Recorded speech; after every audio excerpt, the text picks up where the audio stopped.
Now, can you hear me? Okay, fine. So we missed the short prayer. I'll just repeat it again. Asatoma Sadgamaya, Tamasoma Jyotirgamaya, Mrityormamritam Gamaya. Om Shanti Shanti Shanti. So welcome to all of you. This is live from Tiruvannamalai. We are also going live feed on YouTube. This is for all the viewers who want to see, most of our subscribers who are regular people here again on shifting awareness into awareness. So today we are going to just emphasize again on this, the grace of this place, which I call is that God. That is why I put that quote of Rumi: to walk on the path of truth, you need the grace of God.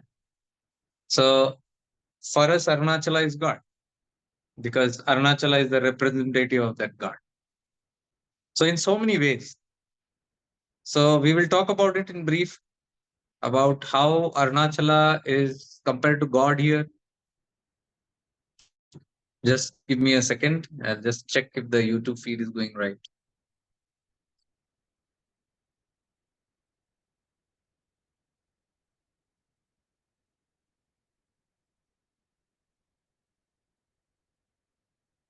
Yeah.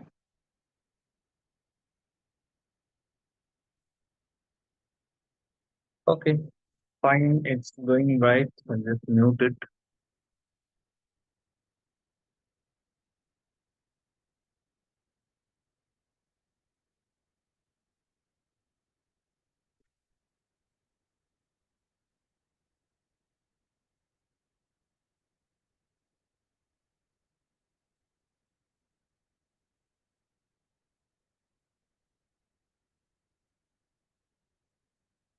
Well, I will not be able to look into the comments coming here on YouTube. So please excuse me for that. This is coming live from our regular groups that we do here from Zoom.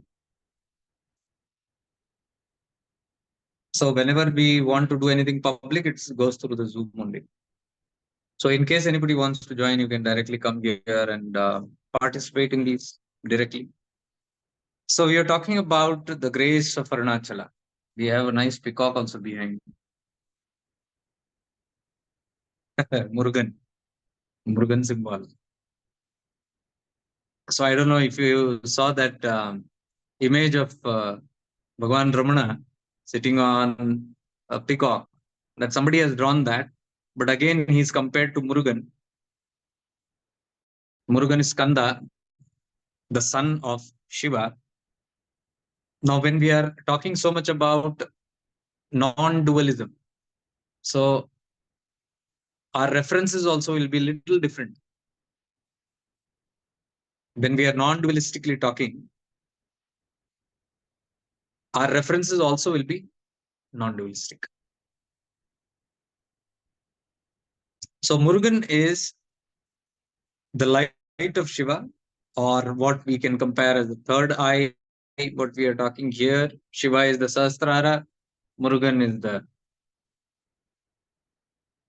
Agya Chakra. So Agya Chakra is the Guru Chakra.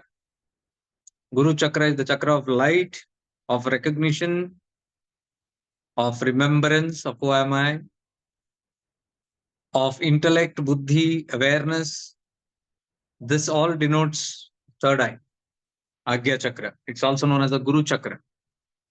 So Lord Murugan is referred to as the Guru. In Tamil Nadu, if you see the tradition, the Guru Kavacham is all done through Lord Murugan. So Murugan is the Guru Tattva here because he is the son of Shiva.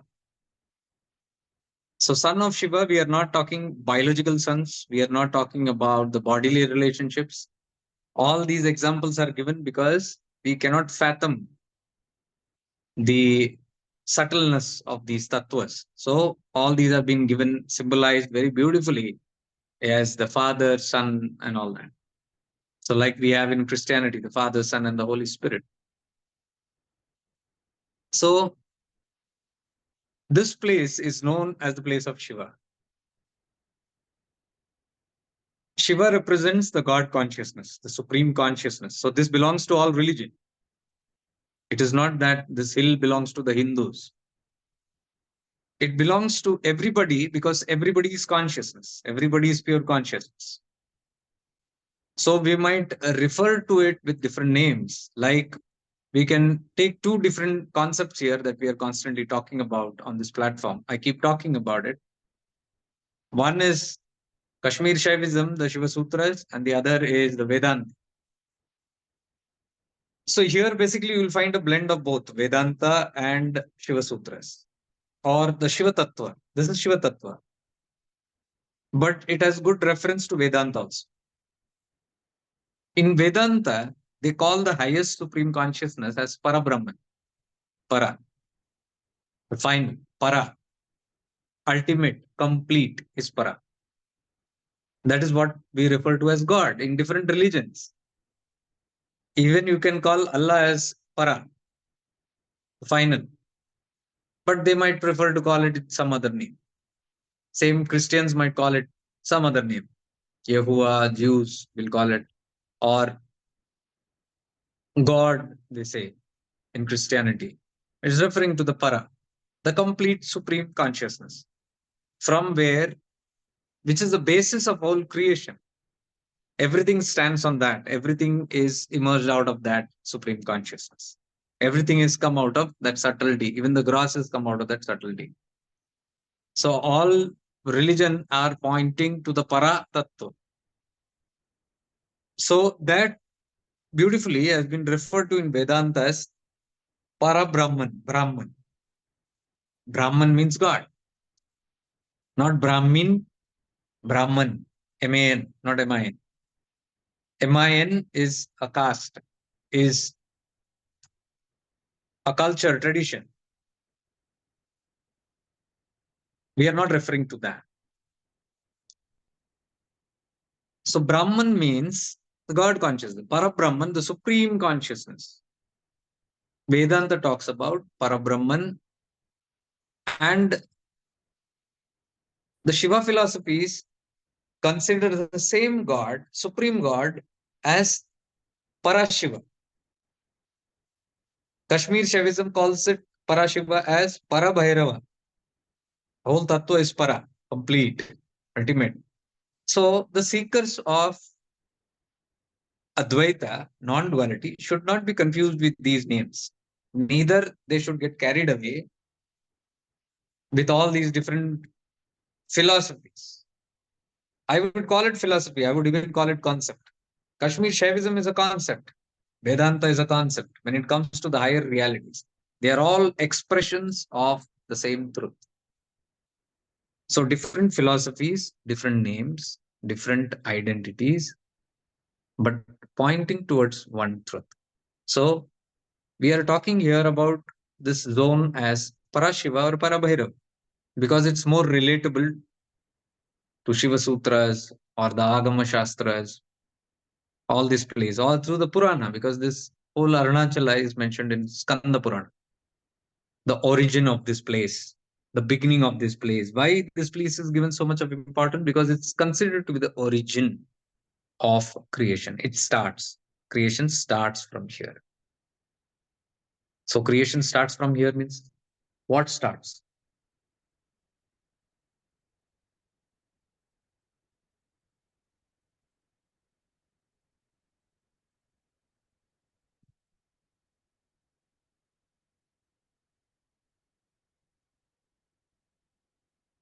Creation starts means that's the starting point of everything. That's the source from where everything began. And if you see, all the religions are wanting to go to the source, be it a Parsi religion, Jainism, Buddhism, Sikhism, any ism.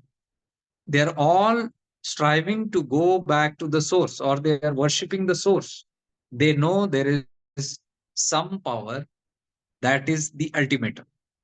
So everybody wants to point to that source. So everybody is simply worshipping that source, respecting that source,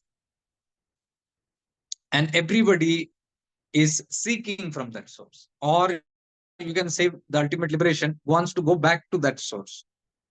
So any ism, any culture or any religion, all are wanting to go back to that source. So all are looking up to that particular source. So we are talking simply on that source, the point from where the whole creation begins. So Arunachala is supposed to be the point of creation, the gross creation, from where the whole Srishti began. And that is why this point is known as the Agni Kshetra. Agni is fire or light, is a point of light.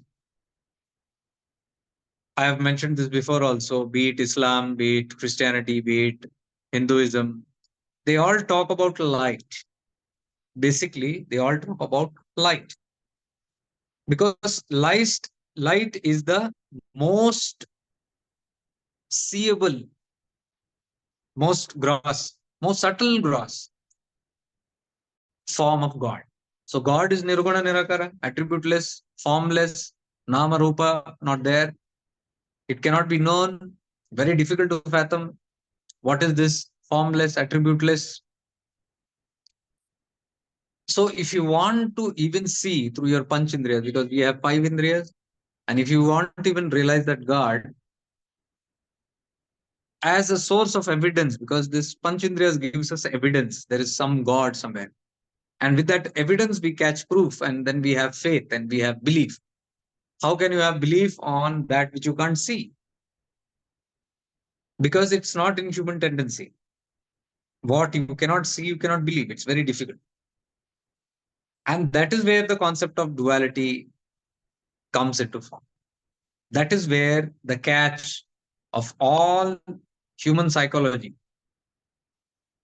the chase for some form, because that's evidence. So there are many forms. All religion have different kind of forms. So all those forms are taking shape of some idol, some pictures, and all those things. Every gods and deities, so many things are there. All religions are worshipping. So that's a little easier. But we all know all these forms are coming from some formless. We all know that very well. God cannot be seen. Even you ask a little child, they might point out a representative of God, a symbolic representative to an idol, a temple. But even a child knows that God cannot be seen. That is why all this abstract expression of God is in my heart, He resides within, He's not without, He's within, all those things. But still, it's very difficult to relate to it.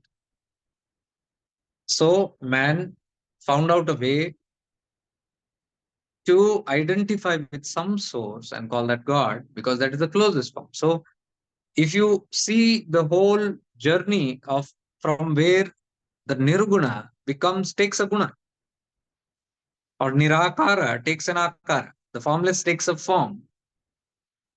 The first out of nothingness is the light that comes into being. The light comes into being. Out of nothingness, first the light has to appear. From that light appears all other objects. So light and sound, like thunder and lightning. We can easily relate where there is a thunder, there has to be lightning, or the thunder and lightning are from the same source, or they belong to each other. So sound and light, that is the source of all the creation. So sound can be heard, light can be seen. So the light that can be seen is known as Jyoti or Prakasha, the light. And this light is worshipped by all religions. And the sound that can be heard is known as the Pranam, the Omkar. Even in the Bible, it is there in St. John's writings. In the beginning, there was nothing, and then there was the Word of God. Talks about light and the Word of God. That Word of God is Omkar. So all are talking the same thing only. In the start, there was nothing, and then this came. So nothing is Nirguna Nirakara, which is the actual source of what we are talking. The seekers of non-dualism are actually seeking this Nirguna Nirakara, which cannot be seen, the formless, attributeless, qualityless. But those who cannot fathom it, not everybody can understand it. For them, they start from the form, the sound, the form, and then it keeps on descending. The more down the light comes, light and vibration, the sound comes, the more grosser it gets. So we all know now, even modern science knows that sound is the source of everything. Vibration. Now even the modern science is telling everything in existence is vibration, because everything is particles, everything is atoms, moving atoms. So science knows it very well. That even a chair, even a table, even a stone, even water, even a human being, even an animal, an insect, a reptile, anything you take, even a leaf, a twig, everything is vibration.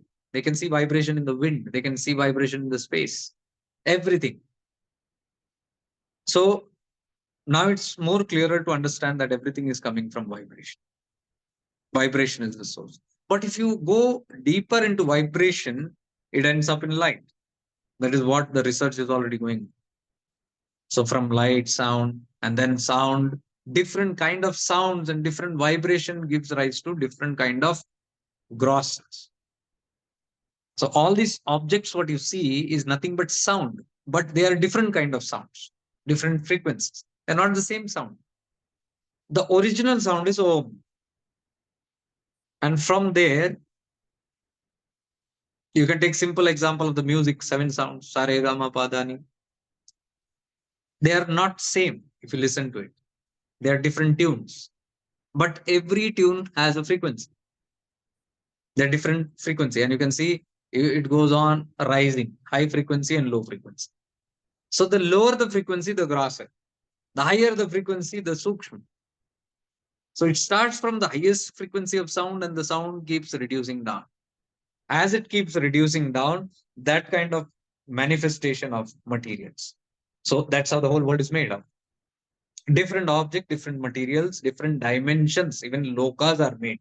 And in that lokas, the highest loka and the lowest loka, patala loka. So seven up, high dimension, seven low dimension. Now they are all again vibrations. All these lokas are only vibrations, frequencies. And according to the frequency there, people live according to that reciprocating frequency. So what is my frequency? I will reciprocate to that kind of dimension and I will belong there, like attracts like. So everything of the same frequency reside on the same level. So that is how the whole world is categorized into. So whole Srishti, where the Papa, Punya, Devata, Asur, all that come. So Devata you can call on the higher frequency, Asur you can call on the lower frequency. So same way, on the higher frequency of human beings, there are the Siddhas and Avaduts on that level, highest level, Avaduts, Avataras, God, something like that. High frequency, very high frequency. And the lower you come, you go to the grossest level. So man also is categorized on frequency. Lokas are categorized on frequency. Everything that you see in the Srishti is categorized according to frequency. Everything has a frequency. So what is our journey? Our journey is as we begin from light. I am light, you are light, we are all light. Because that's what the essence of the whole spirituality is, to realize that I am God. Am Brahmasmi, Tattvamasi, Tat Sat, Shivoham. To realize that state, that I have come from that, because I only, this is the whole play. That's where it ends up in. It might be not be relatable to everybody. It might be a little difficult. But ultimately, when you study spirituality and as you evolve, your frequency changes from grossness. As you go higher on frequency, you will receive higher wisdom, higher truths. The lower we tumble down, the more gross wisdom. So the what is the grossest? See, everything has got gross and high, subtle, high frequency and low frequency. What is the highest, lowest frequency of wisdom? Bhautik Jnana, the knowledge of the world. the gross world. And it's all the jnana that we collect here. Jnana about the body, jnana about the world, about the geography, botany, zoology, history, geography, bautic knowledge, all of the external world of the gross world. So that is called as bautic jnana. And Atma Jnana, the highest, most sukshma, ati sukshma. What is the highest tattva? Paramashiva, Parama Bhairava, or Parabrahma, or God, or Allah, whatever you name that. Those frequencies are the highest. And we have a lower frequency. So higher frequency have higher wisdom. The more you connect to the higher wisdom, the more you can reach to the higher level of reality. Or you can say the more higher your frequency goes, the more you will resonate with higher wisdom. You will start receiving that kind of wisdom. Because again, as I told you, your acquaintance, your frequency match. And the lower we come in our whole existence, you will relate more with Bhautik Jnana. So how do I know my state of consciousness, state of evolution? Just look at my Jnana, my own wisdom, I will come to know where I resonate. Look at my interests, I will know where I resonate. Because like attracts like. Look at my habits, look at my tendencies, look at my vasanas, look at my karmas, look at my lifestyle, look at my friends, look at my circumstances, look at my ideologies, look at my plans, look at my desires. It will directly relate with what is my state of consciousness. As my state of consciousness, that kind of all these tattvas, what I just said. So it is reciprocal. You change your desires, you change your habits, you change your personality. Here, your consciousness will change. Or you change, you raise your consciousness, those things will change, including your environments, including the people around you. If you are vibrating at certain frequency, the frequencies that does not match you will not be in adherence to you. There will be mismatch. That is what is called as fights, quarrels, troubles, non-cooperation. Now, I'm not talking about family, all those things. We are talking beyond all that. We are just talking as everything as consciousness. Like all your family, all your belongings, all your loved ones, all your this and that is nothing but vibrations. All come out of that cosmic consciousness to enact the cosmic drama, called the play of consciousness. Why and how we'll see that, but all this is relatable as consciousness, as vibrations. Or if you are in a surrounding where it doesn't match your frequency, you will feel out of space. You'll not be able to relate to those environments. You will feel better in some other environment. So accordingly to the law of vibration, to the law of attraction, you keep moving in life. You have similar interest. You start gelling with the same kind of people according to the vibration. Now there are a group of people sitting here and group of people even watching. These are all of the same frequencies. That is why it's matching. There is a resonance.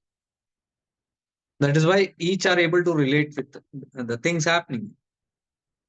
And what's happening here? What is happening here is a certain kind of wisdom. Now, what is that wisdom? Where is it coming from? That wisdom is coming from that frequency of which this platform is able to relate to. What is that platform relating to now? Here we can see we talk more about Arunachala Tattva. We talk about Advaita. We talk about higher scriptures. We talk deeply about the formless, Nirguna Nirakara. We talk deeply about awareness, consciousness. That's the vibratory frequency we are dealing with. So it's quite obvious if we are doing those kind of activities here, the people engaged in these kind of activities are resonating with that. That is why they are here, according to law of attraction. Those who do not resonate with these kind of tattvas, they will find themselves somewhere else. They will find themselves being in those places where they can relate, where their vibration matches. So you look at everybody and you'll come to know the paths also which people follow, it resonates the consciousness, vice versa. The interest which people show, the practices which one does, it all shows different states of consciousness.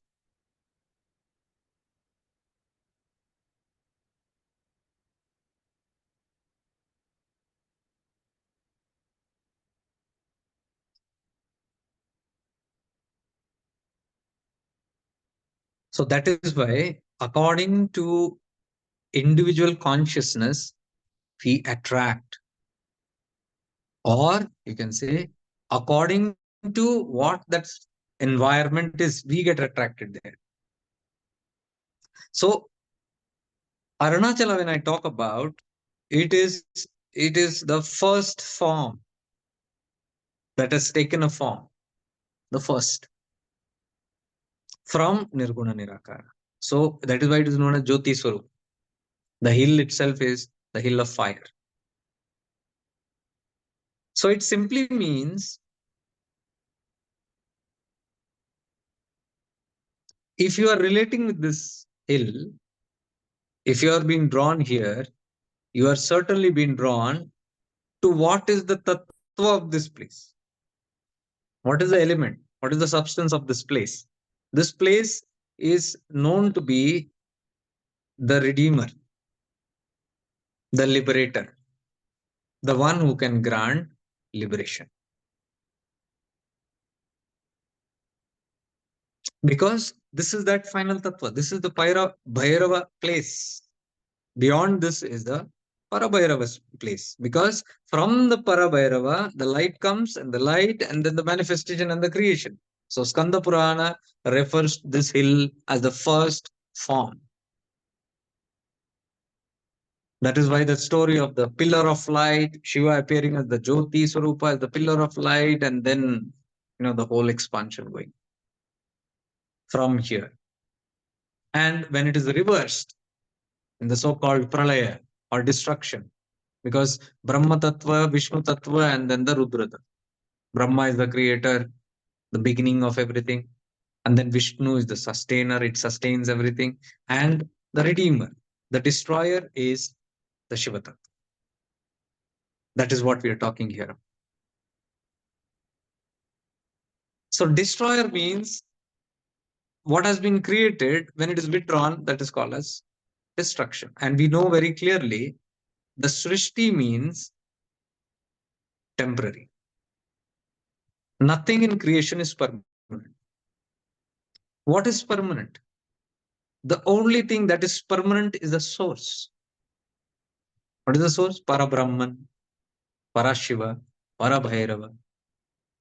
This is the only thing that is permanent, changeless. And that is what we are learning in spirituality.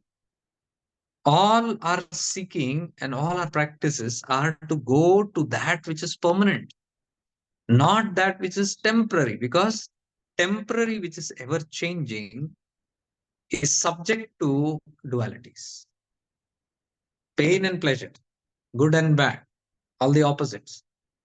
So that is how humans learn that anything that changes is temporary, and anything that is temporary has the tendency of the opposites. Means the good will change into bad, bad will change into good. Hot will change to cold, cold will change to hot. Divinity will change into evil, and evil can change into divinity. A pair of opposites are there always. Sukha, dukha. Pain can lead to happiness, and happiness can convert into pain. It's not permanent. Happiness is not permanent, pain is not permanent. Hot is not permanent, cold is not permanent. That is what we learn in the spirituality. How? Why are we learning this? Because we entered into this human space and we are living life. A moment comes in our life when we are not happy with the changing attributes. Check it out. Somewhere the changes bothers us.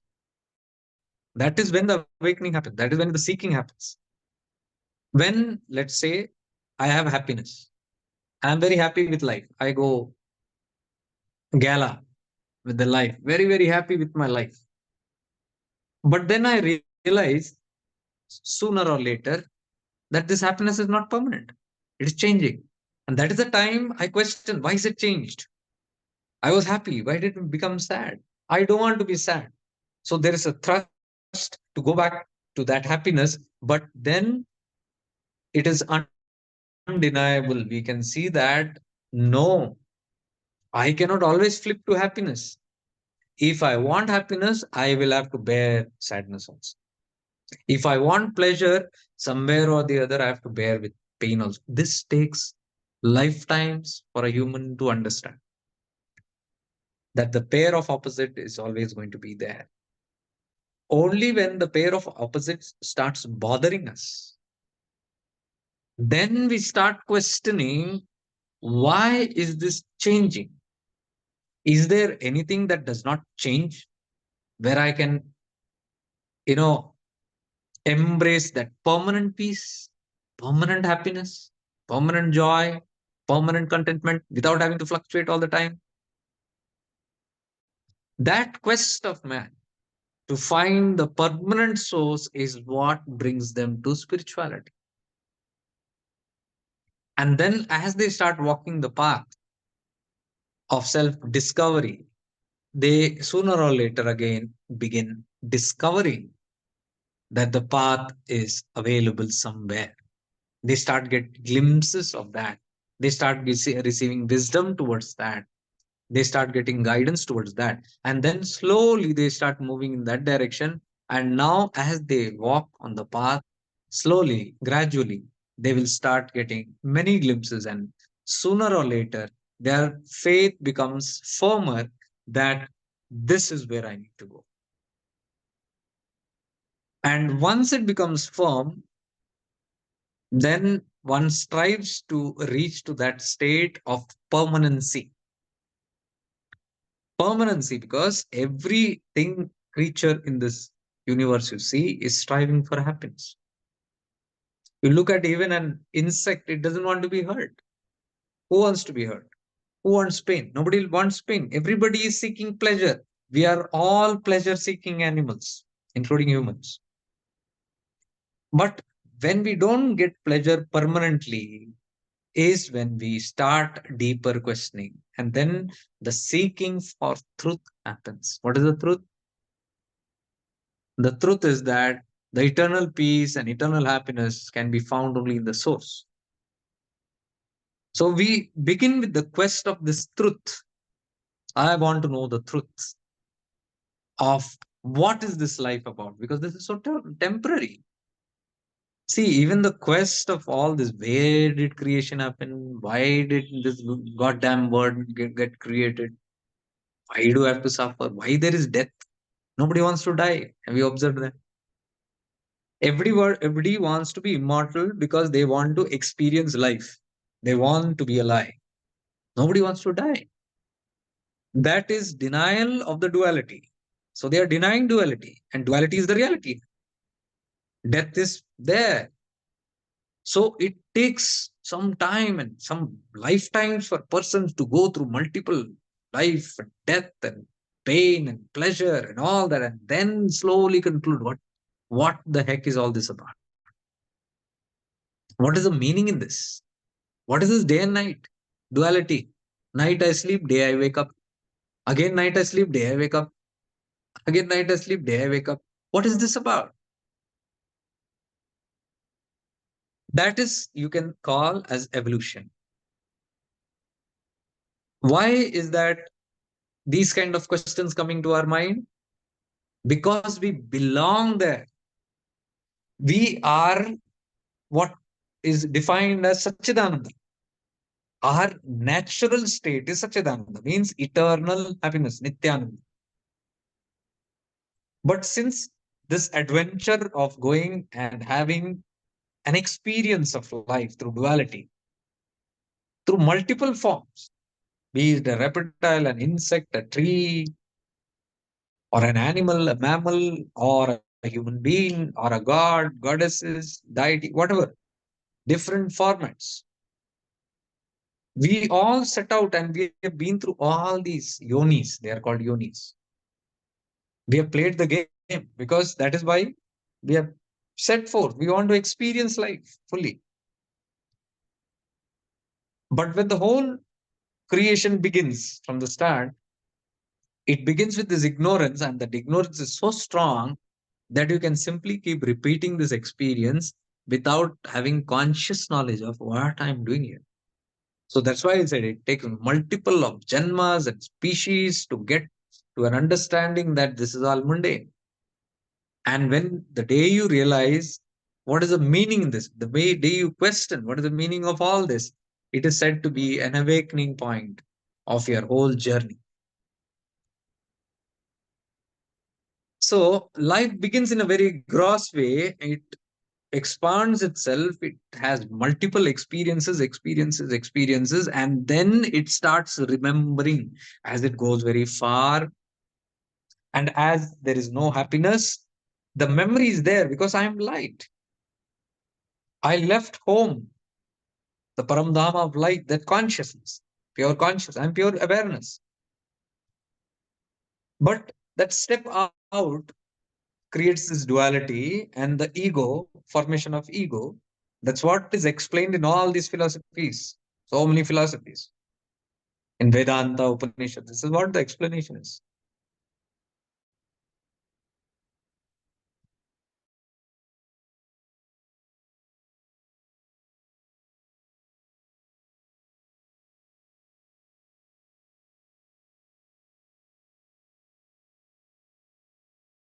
Trying to have different quests on knowing the truth has taken me almost a lifetime, and went through multiple religions, practiced all the religions. It's not just hearsay.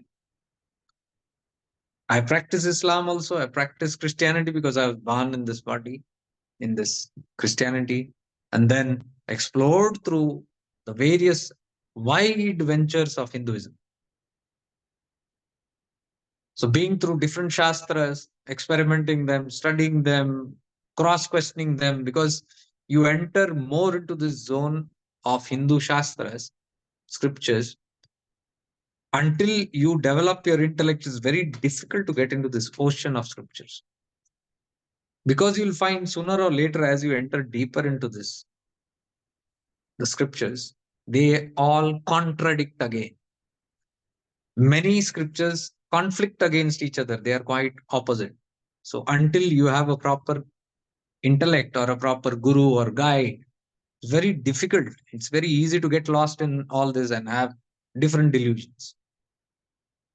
So it's taken almost a lifetime for me to understand the whole thing. And finally, at this point of juncture, at this point of life, where I'm standing right now, I see that Shiva Sutras explain things a little more deeply, which probably the other, even Vedanta, cannot explain fully. There are certain zones where even the Vedanta or Upanishads cannot explain, which Shiva Sutras, I believe, has covered it very well, especially the theory of creation. How and why it got created. This is not explained. I have sought it in many, many scriptures across religions. It's not very clear. You can say it's just like a belief, or you say something and uh, it got created. It just got created, Big Bang, like stuff. You can't relate to it. Or it can say that God wanted to create a world. Now, my question was, why did God want to create the world? Nobody could answer that. Why? I have asked this to multiple saints, multiple gurus also. Why this creation? If it all had to begin and end, why begin it only? Why can't it just be blank? Nothing. Why do you have to get into all this trouble? And then all this Maya, and then all these yugas, then go till Kali Yuga and the sufferings, and then get into it. And then somebody comes as an avatar, and then it's going beyond, and then so many things happening. So, my question has always been this one: why get into this nonsense? Nobody was able to answer. So, I kept on seeking, and finally, I find it in Shiva Sutras,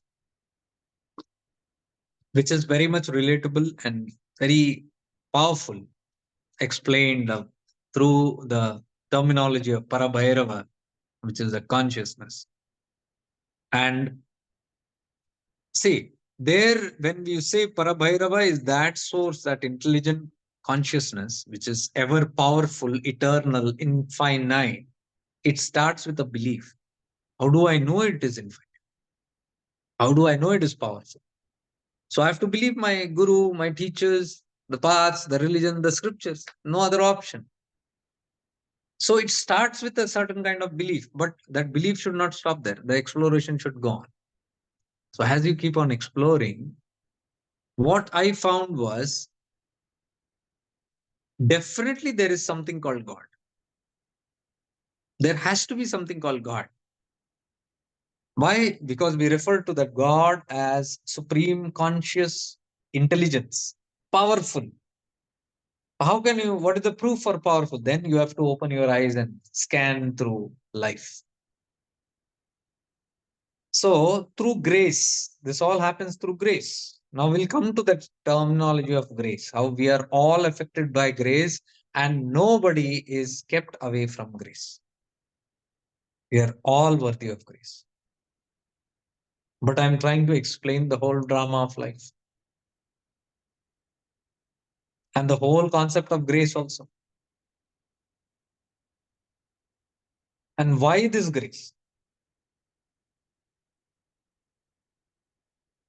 So, as this question deepened on where did all this begin from and how come can God be powerful? Now, these kind of questions also, you have to reach a certain kind of evolution for you to come. This will not come to anybody.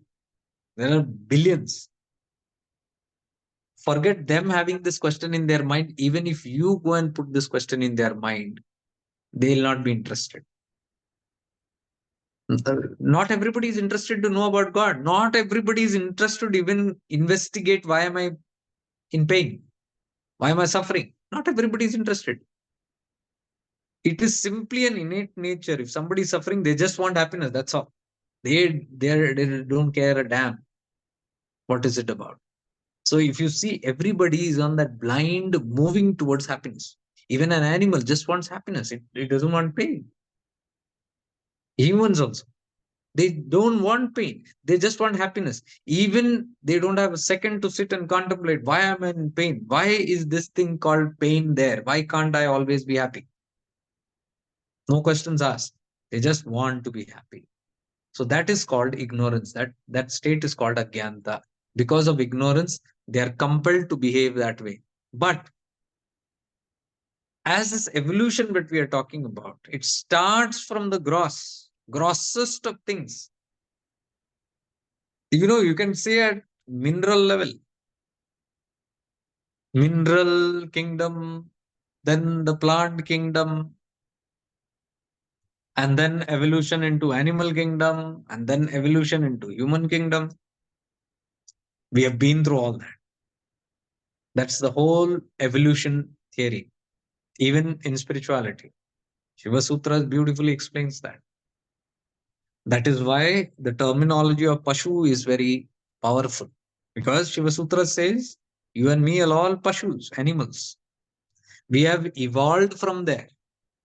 It is our progress. There is a evolution taking place. So when you and me are Pashus, we don't have these questions.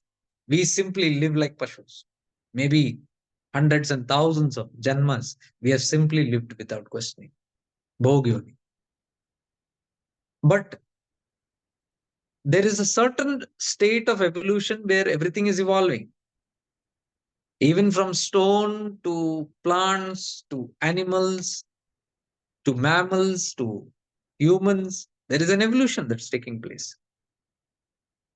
So, as this evolution moves ahead and ahead, when it comes to the human, it has finished all these kind of experiences which it wanted. I'll tell how and why we wanted. It wanted to experience, it went through all that. Finally came into the human kingdom. Now, this also multiple repeated births up and down. In human kingdom also, evolution keeps on taking place through multiple janmas. And as one evolves, one comes to this state of these kind of question. So that is also a part of evolution. And when this questioning comes, there is a quest, and then there is a desire to evolve, to liberate, and one becomes aware that I have still the tendencies of Pashu, animal tendencies. So now, because you can see you are becoming more and more conscious, as you become more conscious and aware, that is called as remembering, because I am a pure awareness. I'm pure consciousness. But all these janmas I didn't know. But as my evolution was taking place, slowly I'm remembering myself. That is why I am now questioning, why can't I be permanently happy? Because I am Satchidananda. I am coming from that source which is permanently in that state. So I remember, somewhere I remember my true state of Parabhairava. I am Parabhairava. I know that. But in this process of setting out, I forgot, because this forgetting is important. Otherwise, I cannot enjoy the journey. Now, my question there was, okay, all this evolution, even science talks about evolution. Even if you just observe, sit and observe, there is evolution everywhere. Even a plant is evolving. You water a plant and you see it can become a tree. It is evolving. Look at my own thing. I know I was a baby, but look at my structure right now. I'm a witness to my evolution. Something has evolved in me without my knowledge. That means something is automatically evolving me. Does a child say or plan how to become big? Or does the parent say or plan how to make a child big? Nobody's planning, it's happening. So, my question was always, these are all my quest that I'm seeing on the journey I'm sharing. My quest was, how am I evolving? What is making me evolve? If I don't know, my body is growing, my hair is graying, all these things are happening without my permission. I'm evolving.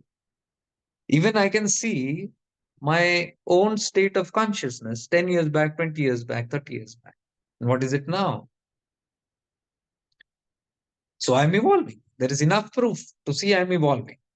Enough proof to look around and see everything is evolving. Enough proof from history in the 19th century, 18th century, 13th century, 9th century. We have evidences. How was life then and how is life now? So I can clearly see there is evolution. Now, my question was, no mankind is planning evolution. No human is planning evolution. No animal is planning evolution. No plant is planning evolution, but it's happening. How is this happening? Who is doing this? If an individual is not doing it, the collective is not doing, who's doing it? That is where the whole idea of there is some supreme cosmic intelligence that is doing this whole thing. And that I again and again tell people. That can happen when you start investigating your own life and you start becoming awed by life. It's called Vismaya in Shiva Sutras, what I sent the group today. The Vismaya, the awe. Life after awareness. I don't know if I can read that. But it's a beautiful quote that I sent everybody.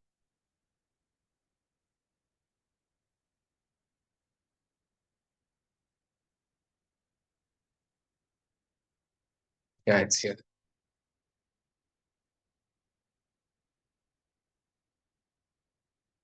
So it says, this is the 12th sutra of Shiva Sutra. Vismayo Yoga Bhumika. The different states of yoga causes amazement. Yoga means the different state of my evolution. Every state of my evolution is making me vismaya. It's like, wow. But you say, no, I have never felt wow. I've only felt depressed. Why is this happening in my life? Now, that is where we are talking about awareness. The more a person becomes aware, you notice these things.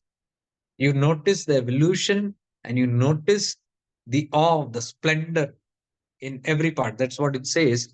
Buddha once said that those who are awake live in a constant state of amazement. This is Vismayo.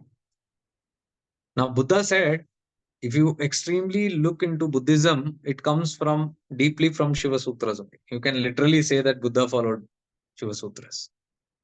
If you look into it, because um, if you see the whole mindfulness and breath work that is coming, that's coming from Vijnana Bhairav Tantra. One of that, the breath work, the awareness on the breath, the first Vijnana Bhairav Tantra.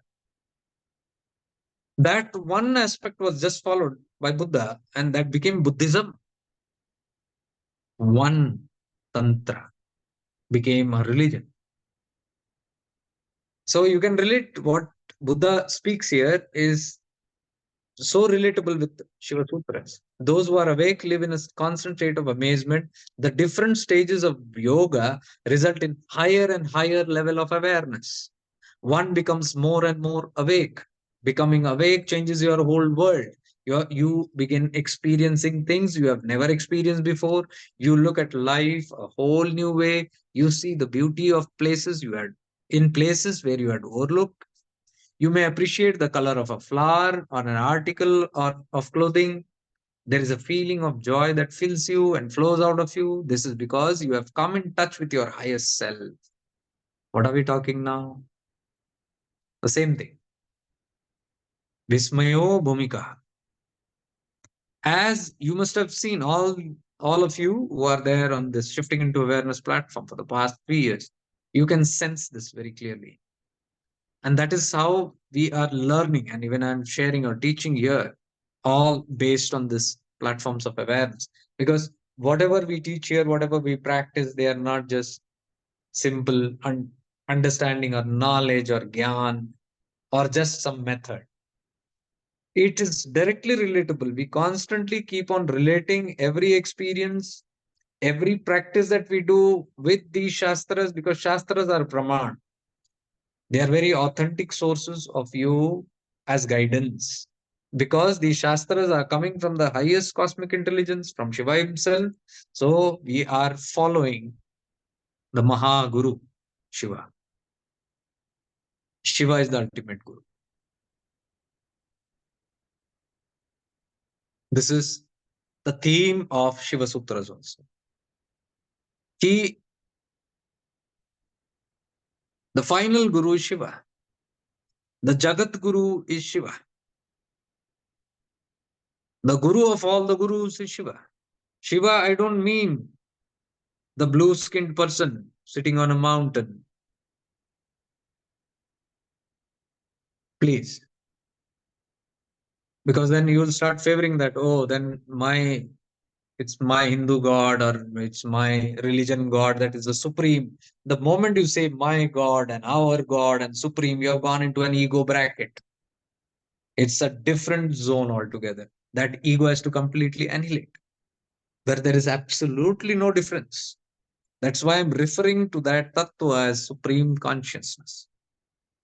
So I might call it Parabrahman, or I might call it Shiva, I might call it Allah also. I might call it God also. I don't care. As far as I'm expressing the truth.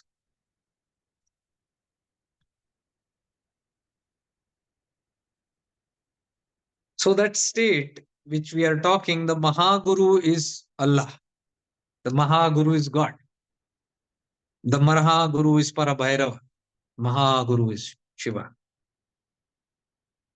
The Mahaguru is Vaheguru.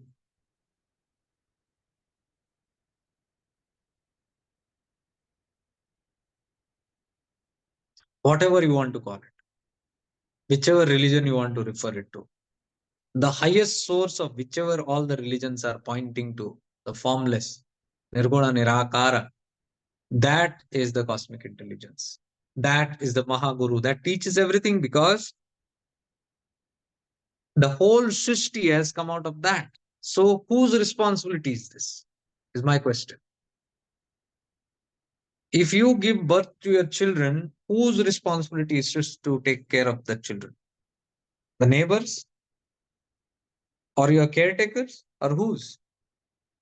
It's your responsibility. You created it. So it's the creator's responsibility. That is what I mean. Shiva is the Mahaguru, Guru of all the Gurus. That is why he is known as Jagat Guru. We must understand that every Guru can have its limitations, but this Mahaguru cannot have limitations. Everybody has different, only a certain zone of expression, a zone of limited knowledge. They cannot extend beyond. Like say the Guru of the representatives of Islam are only limited to Islam, representative of Hinduism, only representative there, of Christianity. They can only represent there. They are helpless when they go into Islam or when they go into Sikhism. So every religion has got its limitation.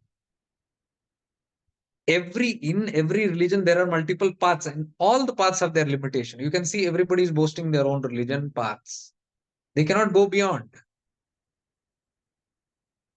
Why they cannot go? Because that's the limited zone of even the masters. But the greatest master, the master of all masters, from where everybody comes, that consciousness cannot deny this is Islam, this is Sikhism, this is this, I will not enter there. No way. It is yours and my ignorance feeling that my Guru, my Shiva is taking care of only Hinduism, or my Allah is only taking of Muslims. It's all ignorance, agyanta. Supreme intelligence has no caste, no religion, no barriers. It's pure Chaitanya, consciousness, pure awareness. And if it is awareness, and from awareness everything has come, all the religion, then it is the responsibility of that supreme consciousness to take care of every single being in every religion, every path, every caste, every tradition, every culture. So, where the limitation of these paths and religion fail, the supreme consciousness takes care of that. So maybe everybody can reach you to a certain state, but beyond that, there is the supreme consciousness.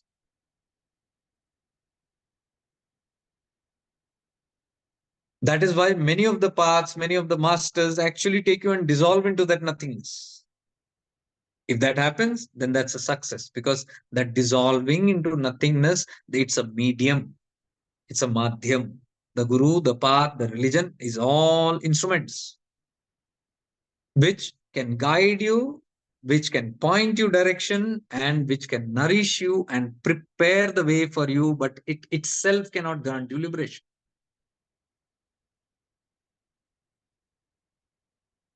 That is what I'm talking about, this evolution. If you say, no, my religion is the greatest, or my guru is the greatest, my path is the greatest, my question is,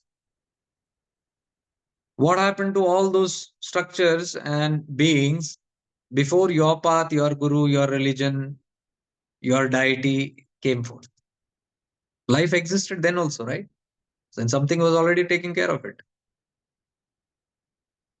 So that shows it's all the same supreme consciousness, only playing different roles. Even an avatara is just a temporary role. It's not a permanent. It's simply coming according to a certain dharma, a certain role it has to do in elevating that. So elevation plan is of the supreme, not of the avatar. Are you getting it? Avatara does not come with a personal agenda. Same way, Guru doesn't come with a personal agenda. There is the supreme consciousness working through that medium. So if somebody is stuck in certain belief, in certain understanding, there is a certain master catering only to that zone of ignorance. So there is a limited work for the limited masters in those limited areas of ignorance, and they polish that in whichever name, caste, creed, religion, whatever you call it. So likewise, every religion is taking care of the master plan. See, this is where we fail. We terribly fail as seekers. We come to that understanding of the highest truth through Vedas, Upanishads, everything fine, fantastic. That everything has come from one source. But Maya is so strong, we can even fathom that and agree that everything is coming from the supreme one source, Nirguna Nirakara. But when you see religions around, you cannot fathom it. There you fail, terribly fail. So on one side, I am a strong believer of the concept that everything is coming from Nirguna Nirakara, but I can't accept my brothers and sisters in different religion. That is the hypocrisy of spirituality.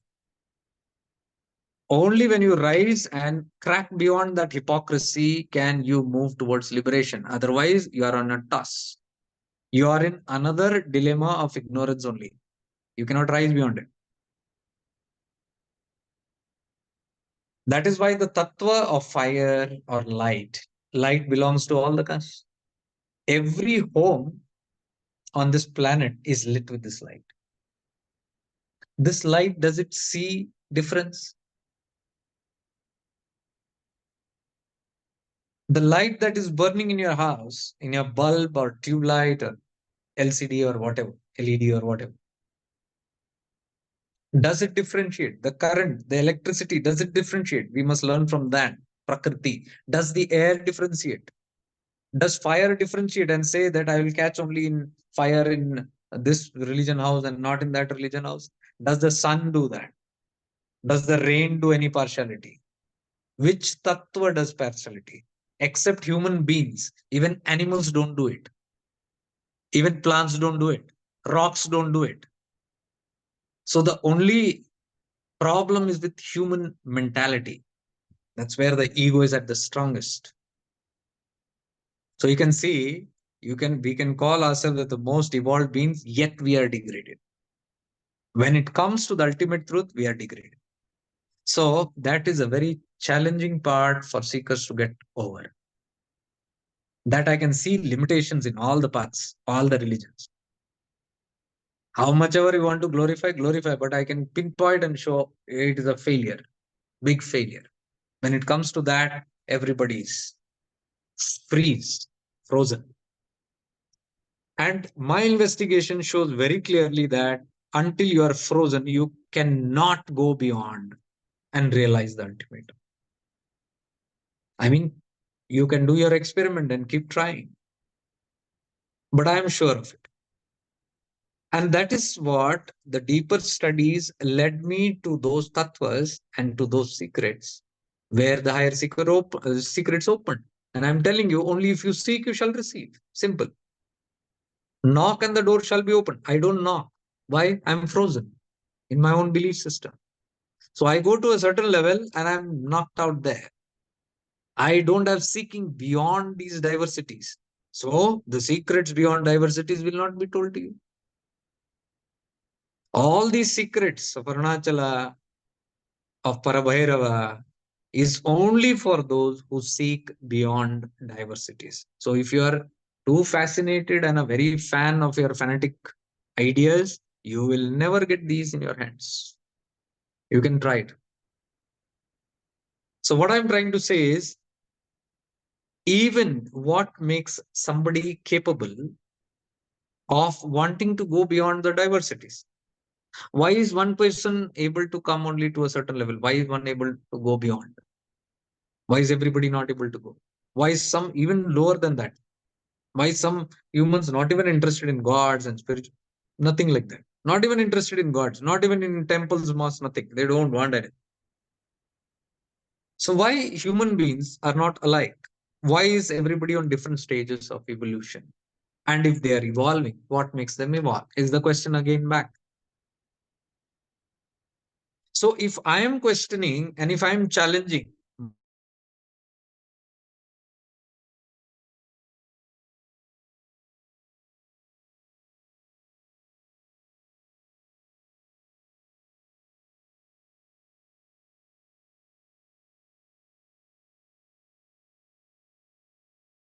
is grace. There is this faculty called grace that evolves. Only through grace does everybody evolve. Grace is something that is not yours and mine or anybody's creation.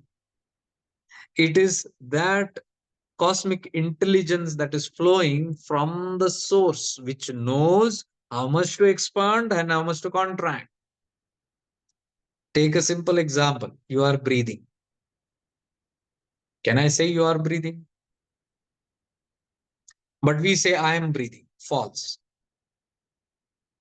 I'm not even aware that I'm breathing. Then how can I breathe? Or is it better to say that breath is happening? Breath is going on in me? Is that better? Or is it right to say I'm breathing? Because now when I said I'm breathing, we all became aware of our breath.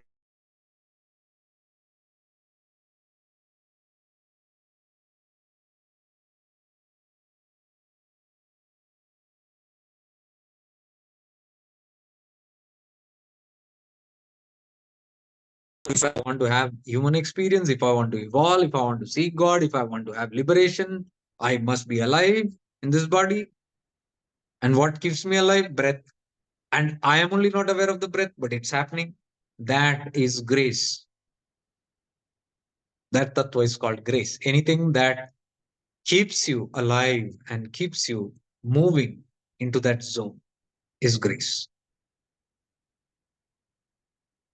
Now, that is where Shiva Sutras very, very beautifully explains it as Anugraha Shakti. Today's session is completely on the grace of Arunachala, means grace of Parabhairava. Arunachala and Parabhairava are the same. It's supreme consciousness. Only thing is that supreme consciousness in the closest, divinest, holiest form, if you have to see the hill. That is why Arunachala. That is why so much of mysticism around this hill, because this hill is known to be Shiva himself, not as mythology. I don't believe in mythology. I don't care about it, what scriptures say until I investigate. So, Kailasha is said to be the abode of Shiva, the home of Shiva. And this is considered to be Shiva himself. So, my question is why it should be Shiva himself? Why can't Kailasha be Shiva himself?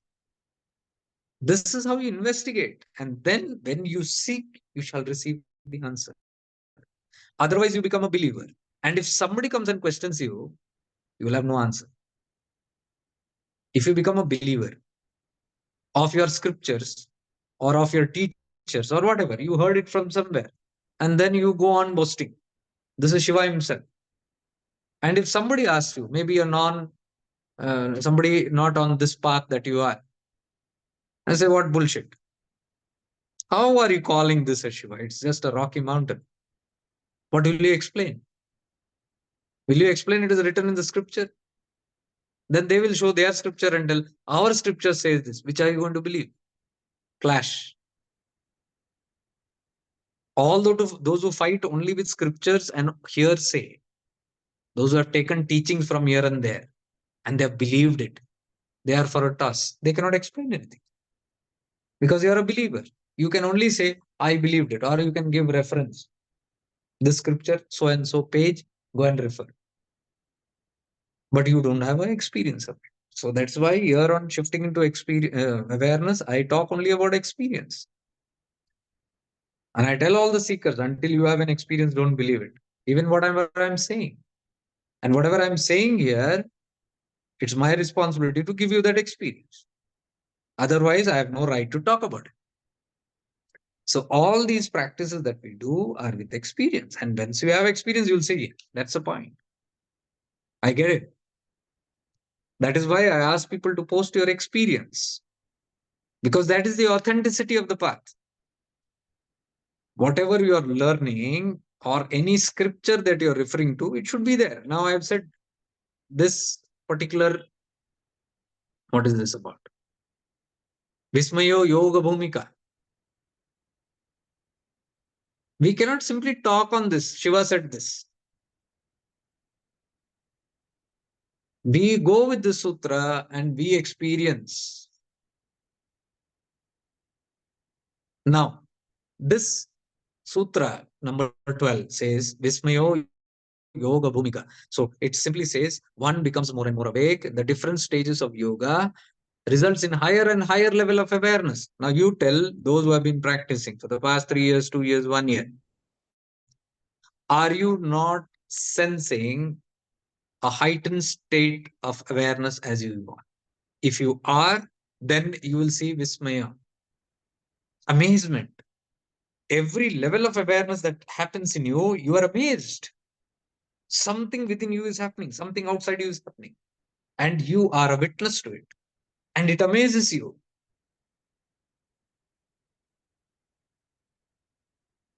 Somebody yesterday wrote, I don't know, I'll read it. I'll read this. One experience of somebody which is so much relatable to Vismaya.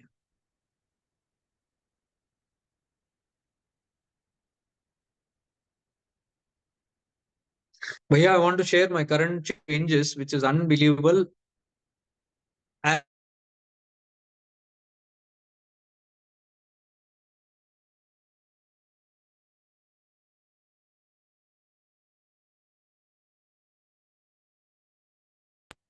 am able to help them, and now I am helping him, caring him without any wrong intentions. This driving change towards females are due to the grace of my inner child healing. Now I feel very much respected and have a deeper understanding of the feelings and help the females.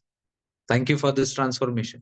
I have a deep craving now to help everybody with a lot of respect and gratitude around me. And I'm following my gut feeling and I'm crying now. Now, this is one example of Vismaya.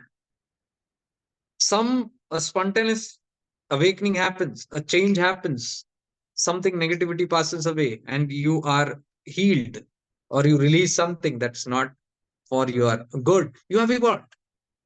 One more step of awareness has happened, and that Vismaya. I'm surprised, he says. I'm surprised, Bhaiya. This new, which is unbelievable. Unbelievable is an expression of Vismaya. This can happen to me. I've changed. Whole life, I've had some certain kind of drawback towards a certain gender due to the childhood abuse I went. Now, when that happened and the awareness rose, I can see I've changed. Now, that's great news for this guy or girl. For this person, it's Vismaya. So, all of you who share your experiences, you can see a certain kind of Vismaya in that.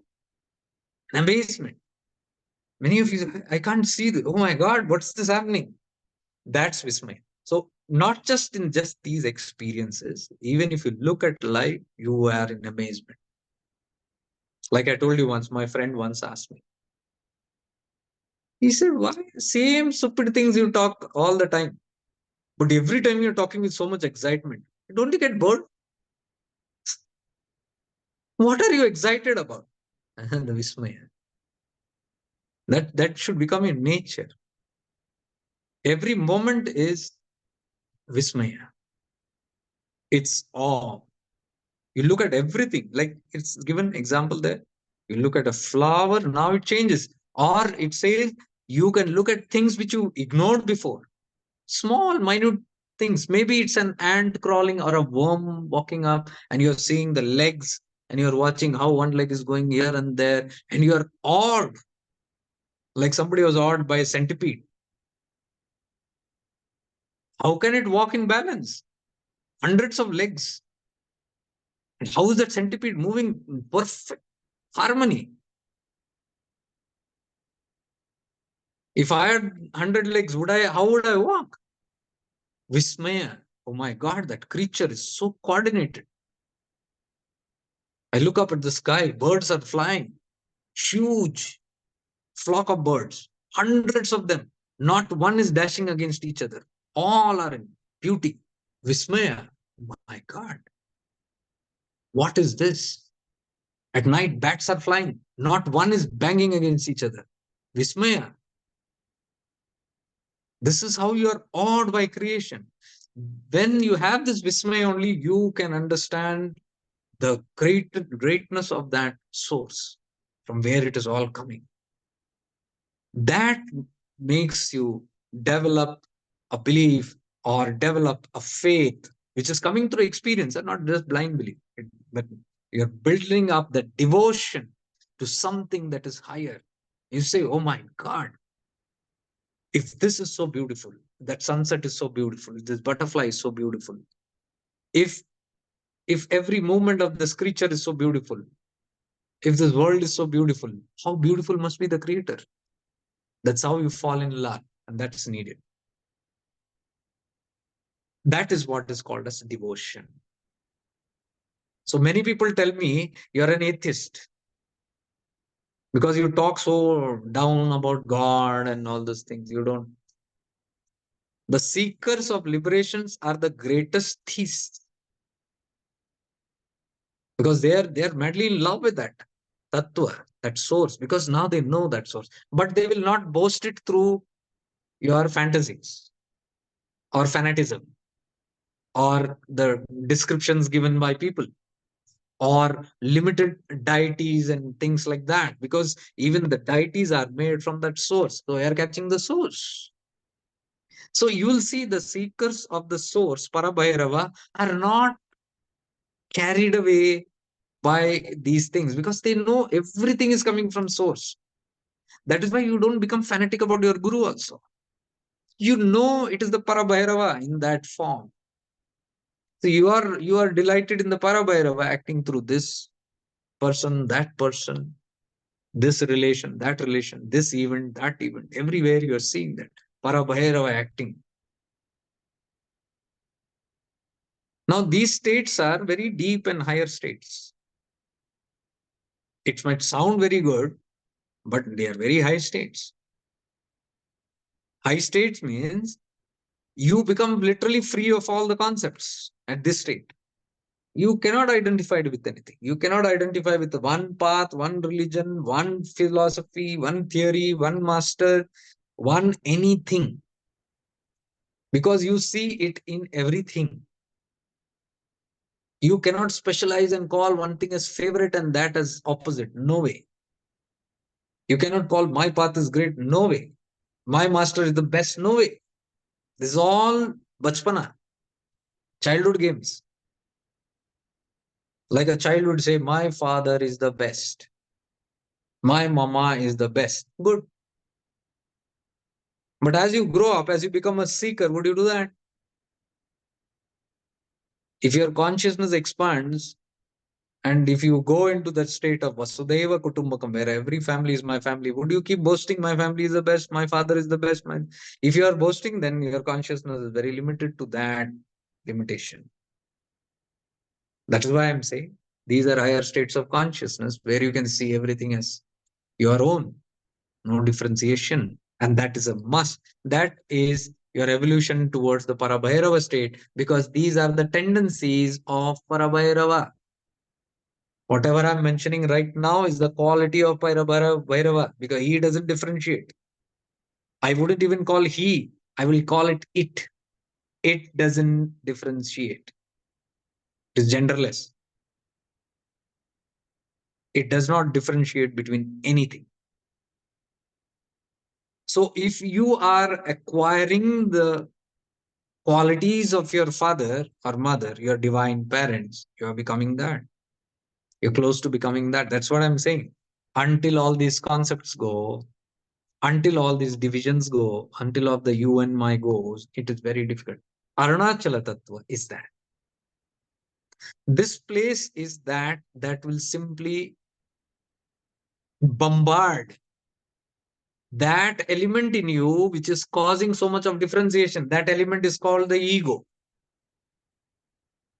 It is the ego that says you and me, I and mine, we and and our limitation, favoritism, and all those things. It's the ego. And this hill destroys it. Hill means the tattva. And this form of hill is a jagrit tattva. It's an active, conscious hill. Now, for that, it might not be very easy to understand. It might be a little difficult for us to relate because you might hear about it and you might come and move around the hill and you might say, I didn't feel anything.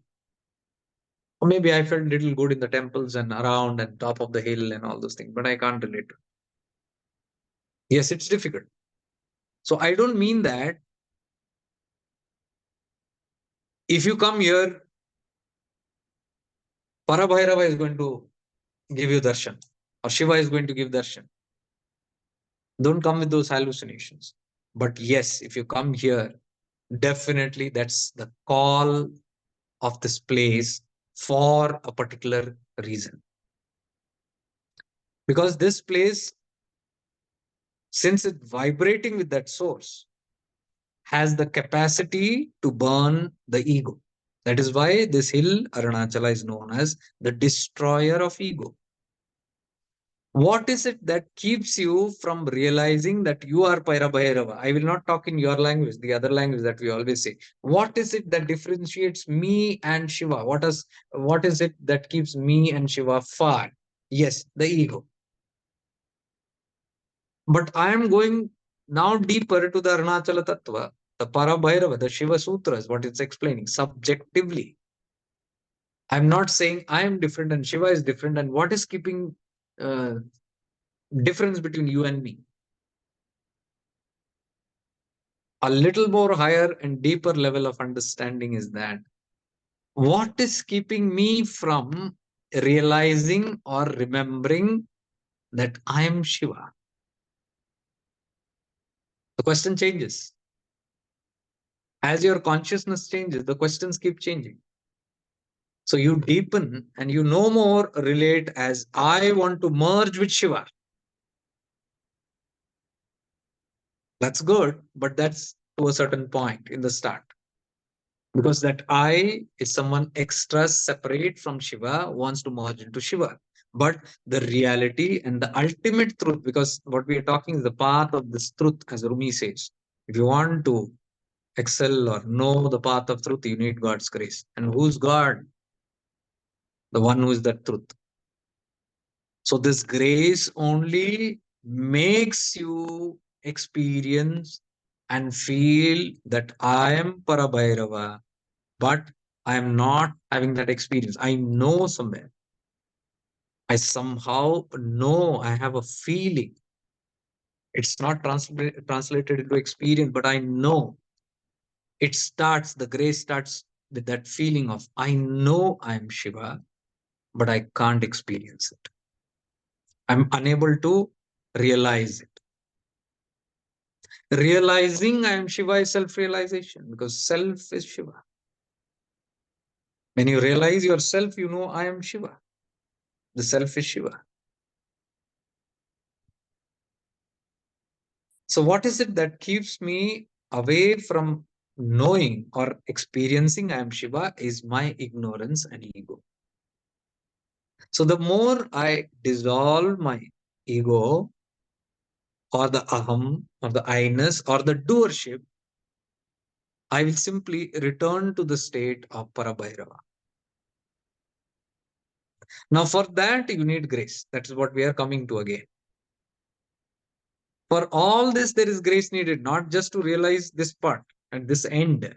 Even for an animal to move to human, there is grace needed without the animal's knowledge.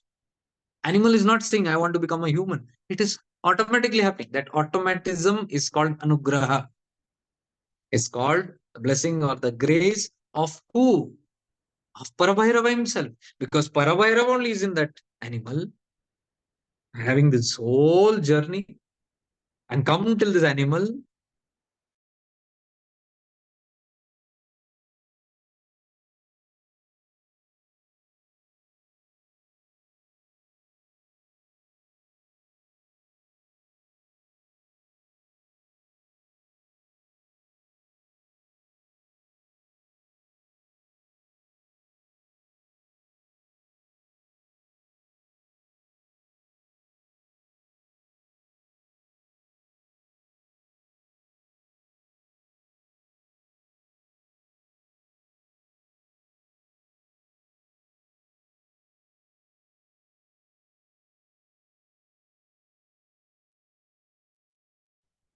Okay, so Parabhairava. No audio? It must be coming now. Do we have the audio now? Okay. So Parabhairava, or that God consciousness, set forth. Now see the irony. It set forth to have an experience. This whole duality happened because of that Icha. Icha Shakti and the Kriya Shakti. Icha to experience. So this Sat and Chit, what we are talking about, this Chit is the ego or Shakti aspect. Shiva and Shakti is Sat and Chit, same. Yin, Yang, masculine, feminine, whatever you call it. Adam, Eve, Adam, Hawa, Islam. The same stuff in an act. So this masculine or the Shiva aspect is this pure consciousness which does not do anything. It's just simply awareness, pure awareness. So I want you to just keep all your ideology and concepts about Shiva aside because I'm not talking of the Sada Shiva, the one with the form. I'm talking about the formless, the God consciousness, Chaitanya. Shiva Sutra's first verses, Chaitanyam Atma. And this first sutra is enough for those who are on the level of Shambhopaya. They don't need anything else. Only one sutra. Those who are on the level of Shambhopaya will just understand Chaitanyam Atma. That my Atman only is Chaitanya and Chaitanya is Shiva and I am Shiva. Same, Khatam. If they can realize that, they don't need any other sutras. That is for Shambhopaya. Shambhopaya is the highest level. It's a very high level of evolution of consciousness. So there are many souls who are evolved to that level. And for them, this much is enough. They will simply contemplate on that and they will continue their journey. They don't need anything beyond it. But not everybody might be capable or have reached that state. So one more step down is Shaktopaya. Now they might relate to other, they might need more sutras. So if you are in the Shaktopaya level, other sutra, there are many sutras. You go ahead. So Shaktopaya is more on the mind level, people. Shambhopaya is awareness level people, only awareness. When you are only coming to the state of awareness, what is shifting into awareness? What is this whole journey about? Shifting into awareness, the goal is of Parabhairava. What is Parabhairava? Pure awareness. So shifting into awareness is shifting into the state of Parabhairava, again falling back because of ignorance. So you go into that state, keep falling again and again. So it's a practice to go and remember that I am awareness, I'm Parabhairava. I keep shifting into the state of Shiva again and again. And with certain amount of practice, which comes through grace. Even these practices come through grace. Without grace, you cannot have an affinity to practice awareness because you have to leave all the concepts. All the concepts start destroying itself. Only when all the concepts are destroyed can you abide that I am awareness. Till you have concepts, you are in the Shaktopaya. You have to go one level down. Then you are a mental person. You have a lot of concepts in your head. You cannot be in awareness. Pure awareness, you cannot be. So, more the concepts, you are in the mental concept, still Sukshma, not Guras. Why? Because you cannot fathom, I'm awareness. I need to hold on to something, maybe a mental japa, or maybe a mental picture of a deity, or the mental picture of Shiva, or the mental image of my guru, or some, the yantras, or contemplate on my chakras. Sukshma only. They're very sukshma. And that is also very high level of evolution where you are doing the internal sadhana. That is the beginning of Advaita. So you are internalizing everything. But Shaktopaya, you need concepts. That is still Salamba. You're holding on to this concept or that concept, mental concepts. Shaktopaya. Some more sutras are needed. And if it is too much to fathom even that, oh, I cannot think of God in my heart. I cannot think of Guru in my Agya Chakra. I have to see him. I'm dying to have darshan. I have to go to the temple to feel vibration and connected. I have to keep a yantra in front of me. Then only I can connect with that God. Then Anvopaya, one more level down. And more of sutras you need. Why? Because two becoming grosser. So these are the three levels explained in Shiva Sutras. Shambhopaya, Shaktopaya, Anvopaya. Now, Anvopaya, to come to the level of even Anvopaya, is to generate bhakti. Everybody is not in Anvopaya also. I can't relate to a temple also. God, I don't care. I'm an atheist. I don't believe in anything. I'm only in my ego state. So not even Anvopaya. Then what makes him or her eligible to come to Anvopaya? Grace. Without his knowing, without his doing, things happen in his life. You and me, our own story. Never paid attention to it, but thokre mile. You got bumped here and there, and then suffering and pain, and then you start questioning, where is that permanent peace? Why is this disappearing again and again? Then your quest begins. I want to know, why am I suffering? Then you come across something called a karma philosophy. And then you start making, okay, it makes sense. Then you have a deeper quest.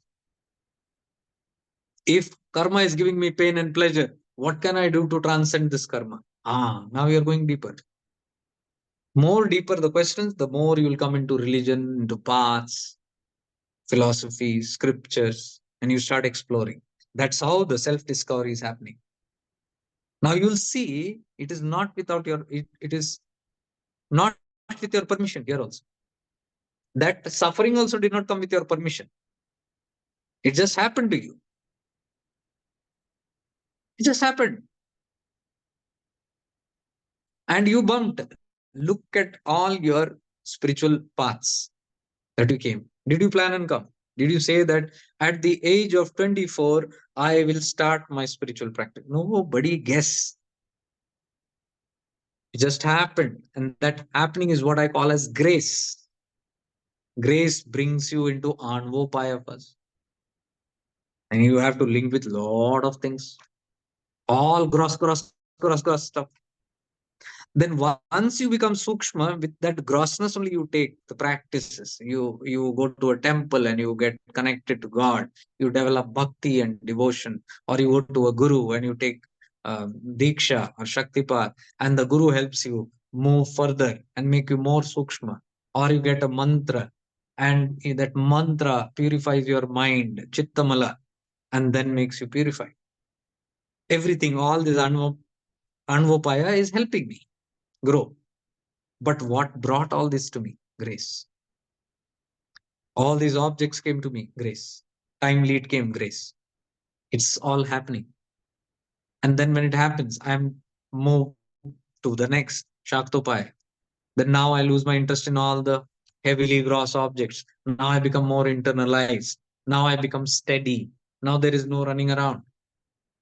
Now there is no need for photos or yantras or all those objects, divine objects, or running to the temple, gurudwara, mosque, and I don't need to do the prostration. I don't need to read the patha loudly. I don't need to do mantra japa and havan and abhishekam and all those things. All that I know, it helped me to a certain point. But once I'm purified, now my interest starts dropping in that. Then I'm moving towards Shaktopaya, Mansik.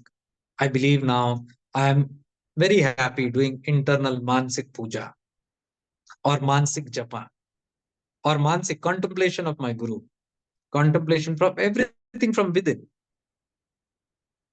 Now, yantra is outside. No, I'm interested in becoming the yantra myself. So the yantra has gone inside. I become the yantra. I am contemplating on myself as the yantra. Shaktopaya methods. What has happened? Sukshma. How? Grace. Who gave you the faculty of even feeling everything inside? Grace. Without grace, you could have never felt that Sukshma. Once you progress from there, you move towards Shambhupaya, where even these mental concepts are dropped. Nothing, no grip on any mental, no affinity towards anything. When you lose all your affinity to everything in your mind, when you now know everything in your mind also is just a mere concept, however divine or great that is, then you are ready for Nirlamba Yoga. You simply become nirbhava towards everything and only what is beyond it. You are now interested in gunatita. Anything that has guna, you are not interested in. Not even sato guna. I don't want to become sattvic also. Previously, there is an interest. I don't want tamas. I don't want rajas. I have to become pure. I have to become divine. I have to become holy. I have to become sattva. So I do all the sattva, all the good things, divine things. But when you go to that level, when you are moving towards Shambhopaya, you lose interest even in the sattva qualities. You don't care. You want to go gunatita. Your practices might have taken you to samadhi and turiya, but now you want to aim towards turiya tita. That is Shambhopaya. That's a very high level.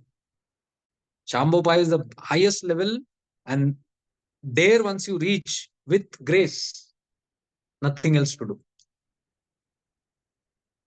Otherwise, also there is nothing else to do. Grace is doing it. But when it comes there, even this little what I'm doing or this feeling that I have, I'm doing that also will disappear. And then you are simply in that current. The soul has pulled you now. And that's the final stage. There is nothing else to do there.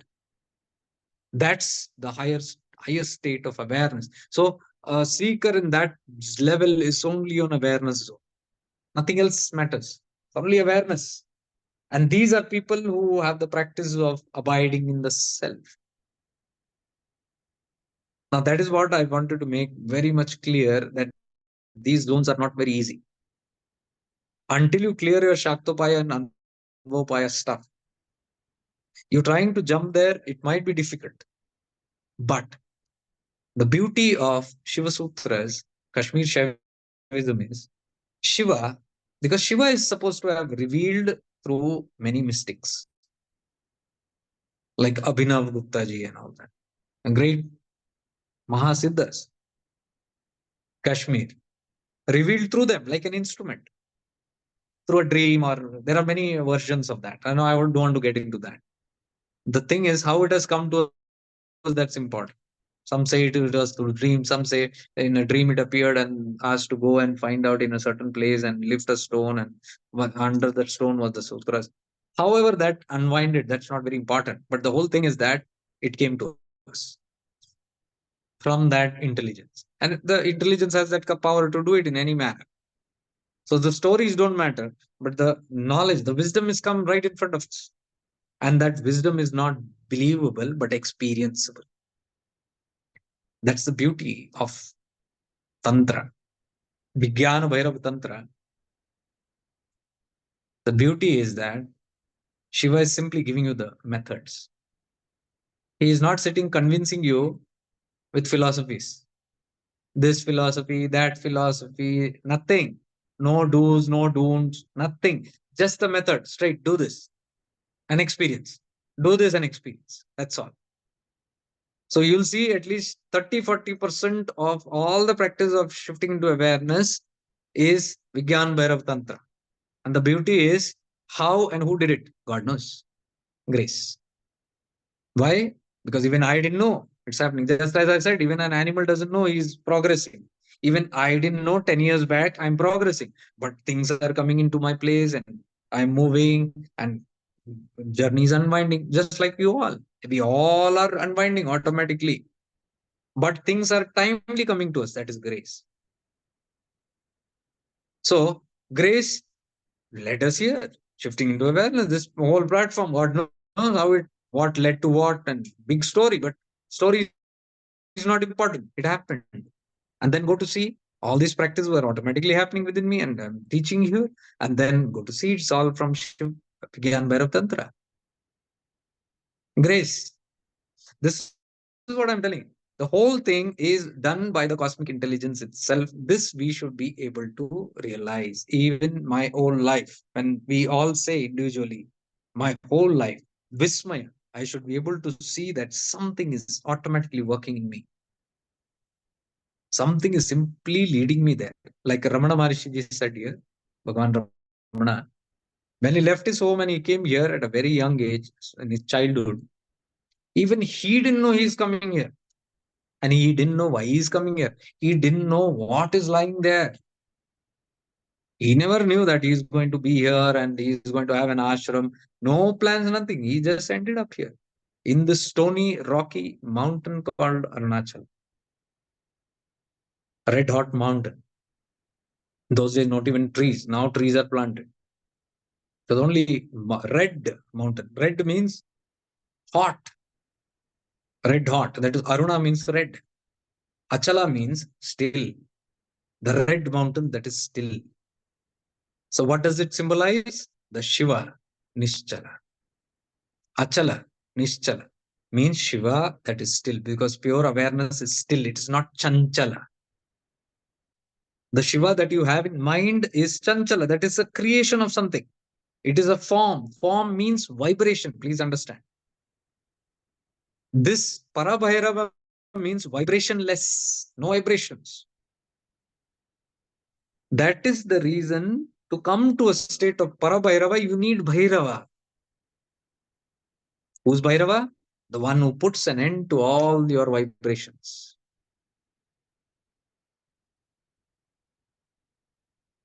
Bhaya means beyond, Rava means sound, vibrations. Bhairava means the one who can take you beyond sound. So Bhairava, when it activates within you, it will put an end to your sound. What is sound? Vibration. Where is vibration coming from? Ego consciousness. The moment there is aham, vritti start, mind comes, then mind gives rise to that indriyas, and then all interaction begins. So if you have to reverse that process, this vibration has to be put. So what is the source of vibration? Shakti, ego. Because Shakti is there, this vibration begins. Because Shakti is what created this whole universe. Why? Chanchala in nature. Shakti is Chanchala. It is only wanting to go outside and create. Because of Shakti, the whole universe is created. But there is this cosmic intelligence beyond this Shakti that is just pure awareness, that is watching even the Shakti creating. That is Shiva. That is what I'm referring to as Parabhairava. So to get to that state, which is pure supreme consciousness and awareness, which has no vibrations, no chanchalta, nischala, achala, arunachala, that stillness. If you have to get into that state of Parabhairava, you need Bhairava. Bhairava is that form, that energy, that element which destroys the ego. Because that ego is the source of all your vibration, chanchalta. You can say it destroys or dissolves that Shakti, that chanchal nature of Shakti. When the chanchal nature of Shakti stops, it emerges back. Sat Chit, Chit emerges back, merges back with the Shiva. Because it is chanchala, it goes outside. When it is nischala, it comes back. And who is this going outside and coming in? I and you. You and me are Shakti, ego. We have all thousand billions of sparks from the Parabhairava. All these sparks are the Shakti expanding itself. So collectively, there's one big Shrishti that has been created, but every spark has its own Shrishti, that is you and me. Individual Shrishti we have, individual life we have, life dramas we have created. So that Shakti is expanding and experiencing this whole world by creation. So who is aware of this whole creation and experience? Shiva. The nature of Shiva. To experience, to be aware, be conscious of all that's happening. So to whatever end that Shakti has created this Srishti, even till Patal Loka, the Shiva consciousness is aware even of the Patal Loka, even of the demon, the experience of the demon. Everything is come out from there only. So all the good, bad, ugly, everything is Shiva.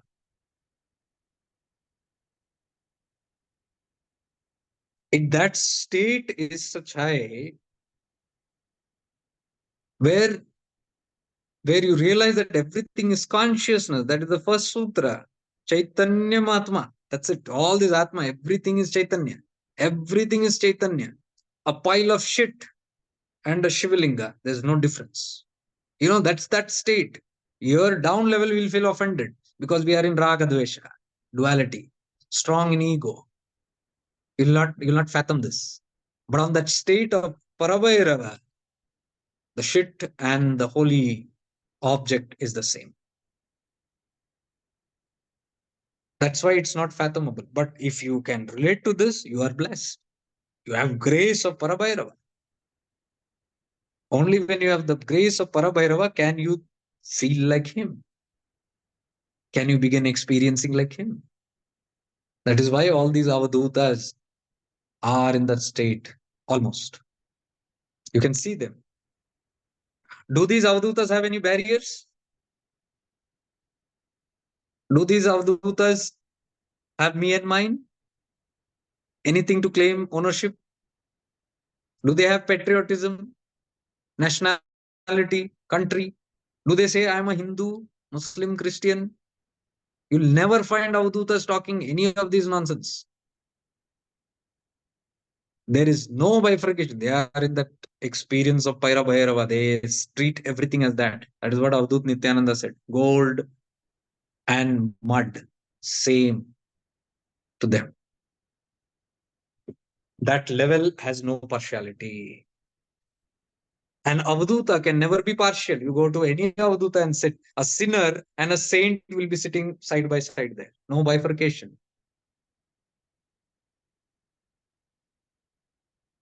In front of the Avduta, you'll never see, oh, saint is come, give that saint a seat. And this is a Dushta Atma, you sit far away from me. No way. So these terminologies are not relatable to us, and it's okay if it is not relatable. You need grace. Grace, if it is there, you can see beyond into this nature. And that grace is automatic. Why it is automatic? Because Shiva set out to have an experience. The Shakti came out, whole Shrishti happened. It is expanding, expanding, expanding. But whatever comes out is temporary. So it has to finish. So it is a temporary experience. So it goes out, has an experience, and it has to come back. It is my master plan. So when you want to experience life, what do? You go for a trip and come back. 1 year or 1 week, sorry, you go 1 month, you go for a holiday and come back. So 1 month, you have gone out, but sooner or later, you will feel homesick. How much ever, whatever life you want to experience, you try it and see. Because you are Shiva, is the same nature. You will expand and you will contract. However far you will go, you will want to return back home. However outward you will go, you will want to return back home. Yeah, don't you see that? The more outwardly desire this, that, you go into the world, and now you're dying to meditate, dying to enter into samadhi. Why? Returning to source. How much ever outward you go, you will return back like a rubber band, elastic. That rubber band is called grace. It will not leave you beyond a certain point. That is the essence of grace. So that tattva is explained as Anugraha Shakti in Shiva Sutras. There are two elements, opposites here, Nigraha and Anugraha. Nigraha means my expansion. Shiva, when he expands, when this duality happens. Why this duality happens? Because you cannot experience when you are in non-duality. Tell me one thing. When you are in deep samadhi, can you experience yourself? There is nothing called having a tangible experience. You cannot hold on to that experience. You are in a blissful state. That's the original nature. But one temptation, one desire, one thought is enough, even in that dhyana, to make you come out of the dhyana. It can be anything, one small thing. You might be going for your meditation in the morning and then you remember inside one thought comes, evening, I have to go for a movie with friends. Enough to open your eyes. One desire, you open your eyes. What has happened? First, Ichha Shakti came up, movie. And then you open your eyes, and then Kriya Shakti. You will get up and go to the Kriya. Kriyaman ho jate. Exactly the same nature of Shiva. Deep meditation, Satchidanand. One thought to experience itself, opens the eyes. That is the Shiva opening the eyes. Shiva opens the eyes, the world comes into existence. Shiva closes the eyes, everything is withdrawn. That is how it is explained. So you and me also are the same. We open our eyes for desires. We close our eyes when we are fed up of desires. So the Srishti happens, and when the whole Srishti is done with, the experience is done with, Shakti returns. Shakti goes out first, experiences, and now Shakti wants to return. That is Devi Kalottara. If you're interested, go to shiftingintoawareness.com/courses and do Devi Kalottara. You'll understand this whole concept. That is a state where Shakti is returning back and praying to Shiva, I want to come back. That is in a story format, but this is what happens. I'm done with it. I want to come back. What does Shiva say? Okay, I'll tell you the secrets of coming and merging back to me, Satchidananda. But first become Nishchala. Stay calm and then listen to me carefully. That is a translation of our own lives. Shakti, the me, the ego, takes birth, comes out, goes experiences, and then it is fed up with life, like most of us are. That is why we are seeking liberation. We want to go back to that state of pure blissfulness.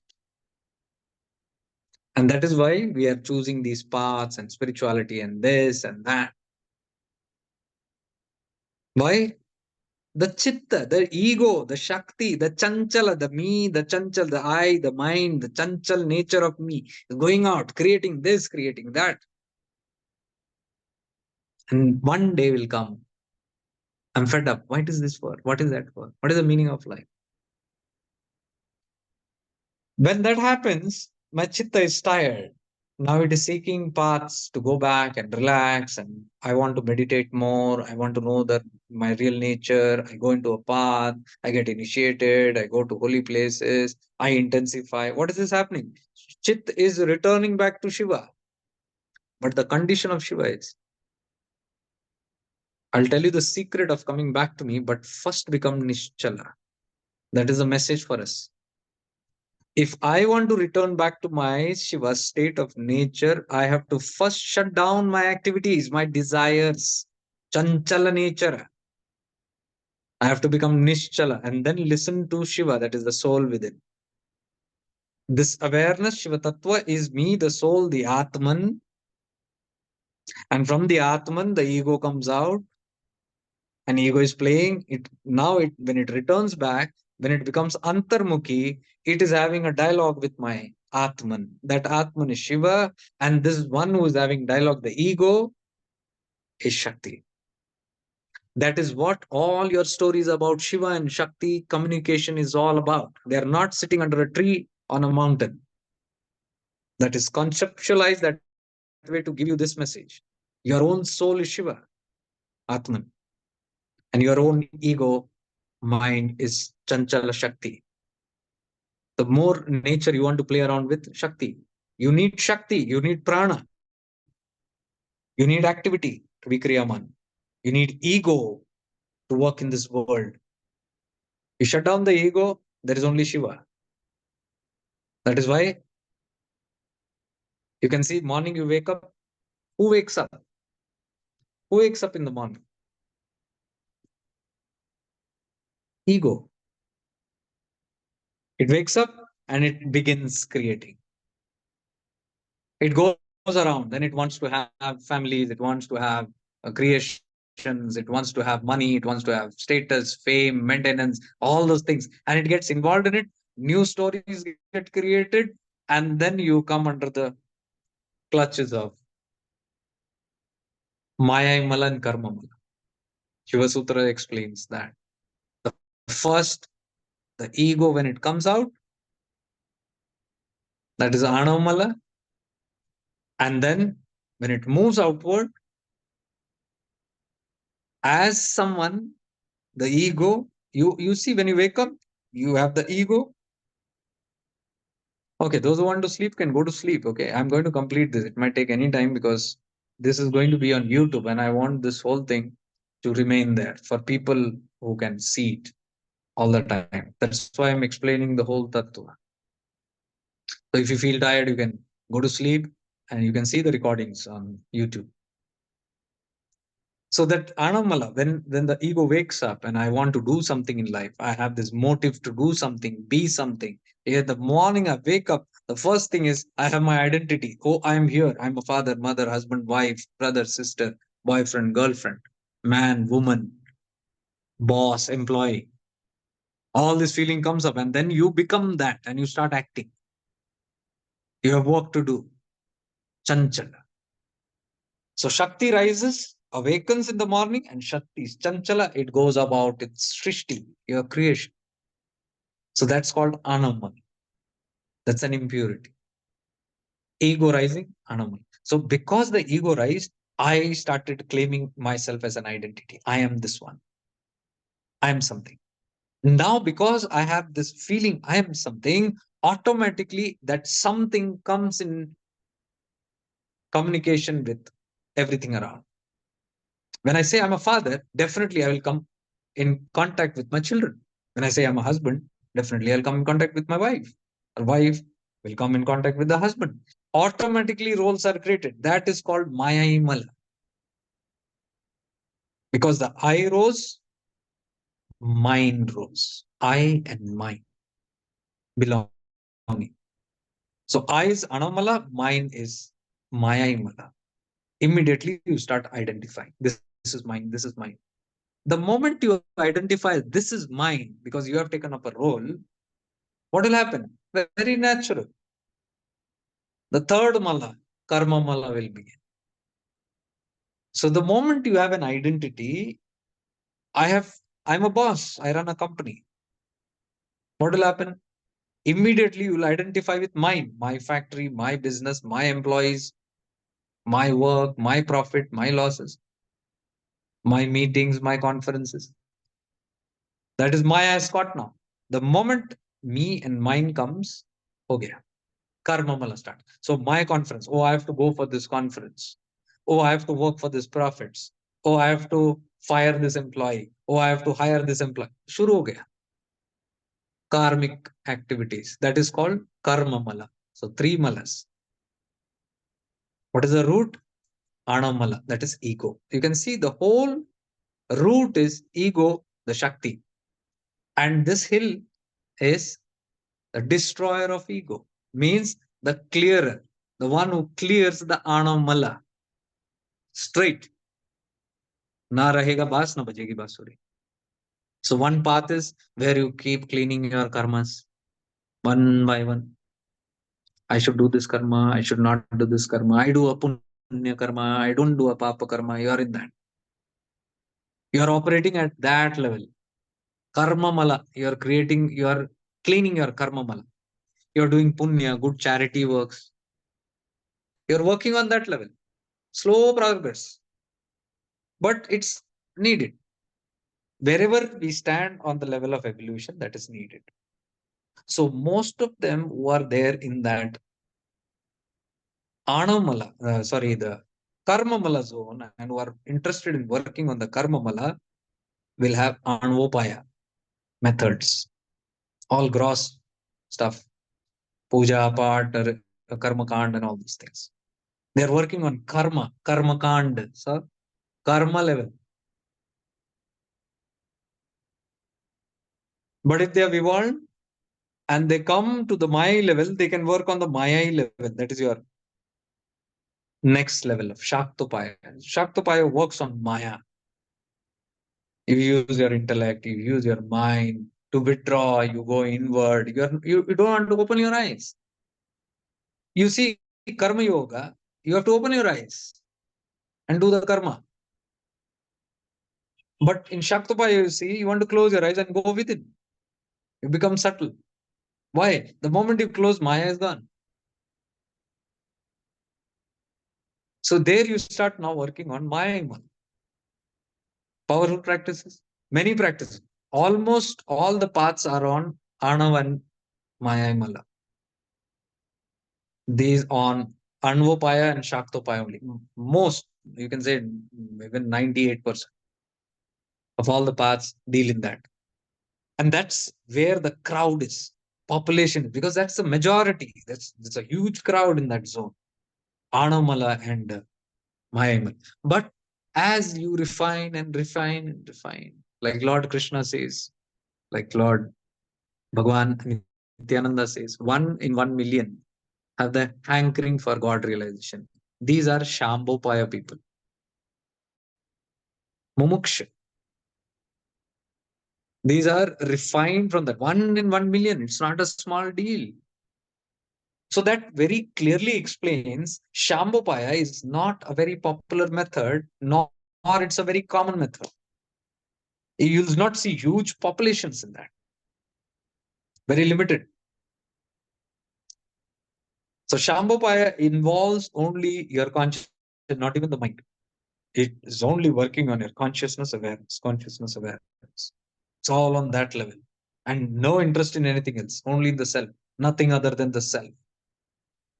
And that level is not so easy. But then again, grace brings you there sooner or later. So that Shambhopaya works directly on Anamala. That is the ego.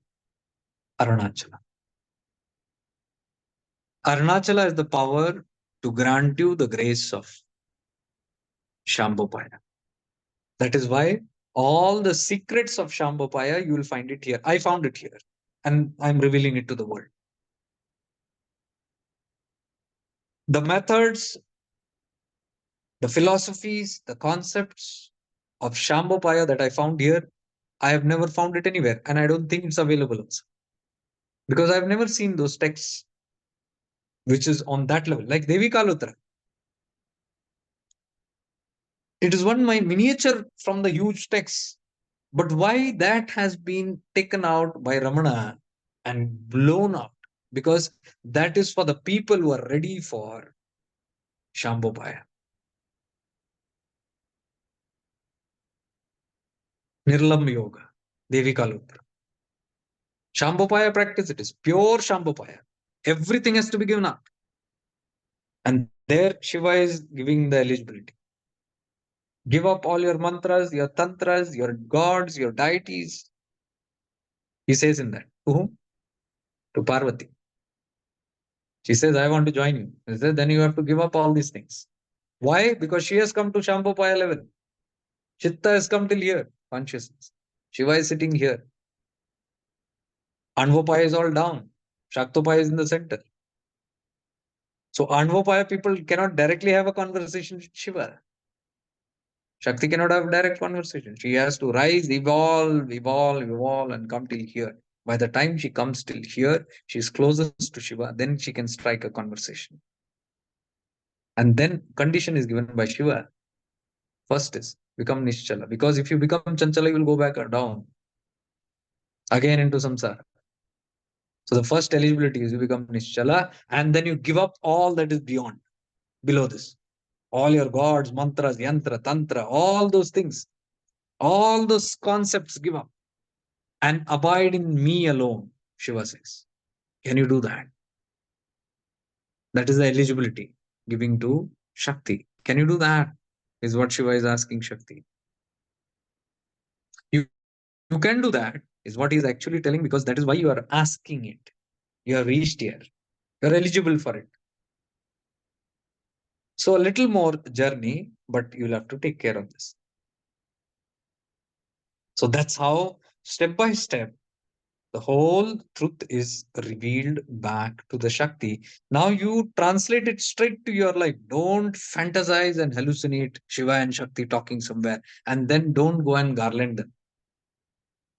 My Shiva said this, my Shakti said that. The Shakti is not different. You are that Shakti. Your energy, your prana is that Shakti, because that prana is vibrating, throbbing. That is the chanchal nature of you. That is what is creating your Srishti.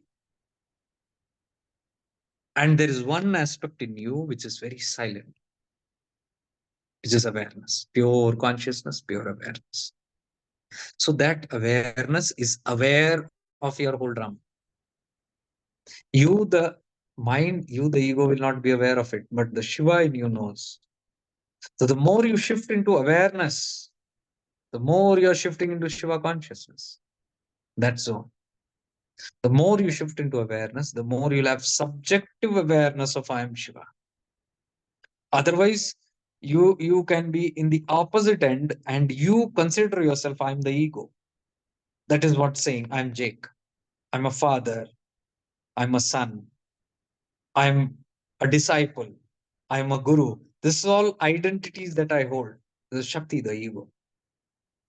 So from this end, I can try to go and meet my Shiva. That is what most of the paths are doing. Check it out. The Shakti wants to go and merge with Shiva. It is rising from here to up. I also, my expression becomes, I want to go and merge with Shiva. I want to go and attain self-realization. Whereas the Shambhopaya secrets are something different. When you evolve to that level, you will be clearly given the wisdom that you are not Shakti, the ego that wants to go and merge somewhere. You are Shiva yourself. And that Shakti has come out of you. Shakti has come out of you. Now you are pulling it back. Are you getting it? Subjective nature it is. This is the highest truth that has been revealed in Shiva Sutras. And not easy to catch. But this is Shambhopaya method. The moment you catch that, then your practice is only that. You're not identified with any other Shakti practices. Any go-getter, doer, any I want to go and attain. There is no attaining. That is why Bhagwan Ramana, Nisardat Maharaj is saying, you are already attained. They are talking from the subjective nature of Shiva. You are already attained. There is nothing to attain. You just remember. You recognize. It is called Pratibhijna, this art of self recognition. When Shiva recognizes, remembers, I am Shiva. This nature of Shiva only forgets when it goes into the ego. That Shakti part, it forgets its nature. And when it forgets, it takes on an identity as XYZ and it goes on with this drama. But actually, it is Shiva. So the art of remembering I am Shiva is this whole journey about. Now, that's the beauty I want to conclude it. It is my game. I started this game. I ventured out, but I forgot. I forgot. But the cosmic intelligence in me has not forgotten. That cosmic intelligence is still acting as grace and drawing me back to my original status again and again. That is why I find myself being drawn to that. Who is doing this? You are not even aware of why you're doing it. I told you, you're not aware of why I practice, why I came to a guru, why I came to a religion. Why am I picking up this scripture? Why am I sitting for this satsang? You are not aware. Something is pulling you. That is the Shiva nature in you. Because it's pulling you, it's throbbing you from within. It is making you remember. That making you remember, which is so automatic, is called Anugraha Shakti of Shiva.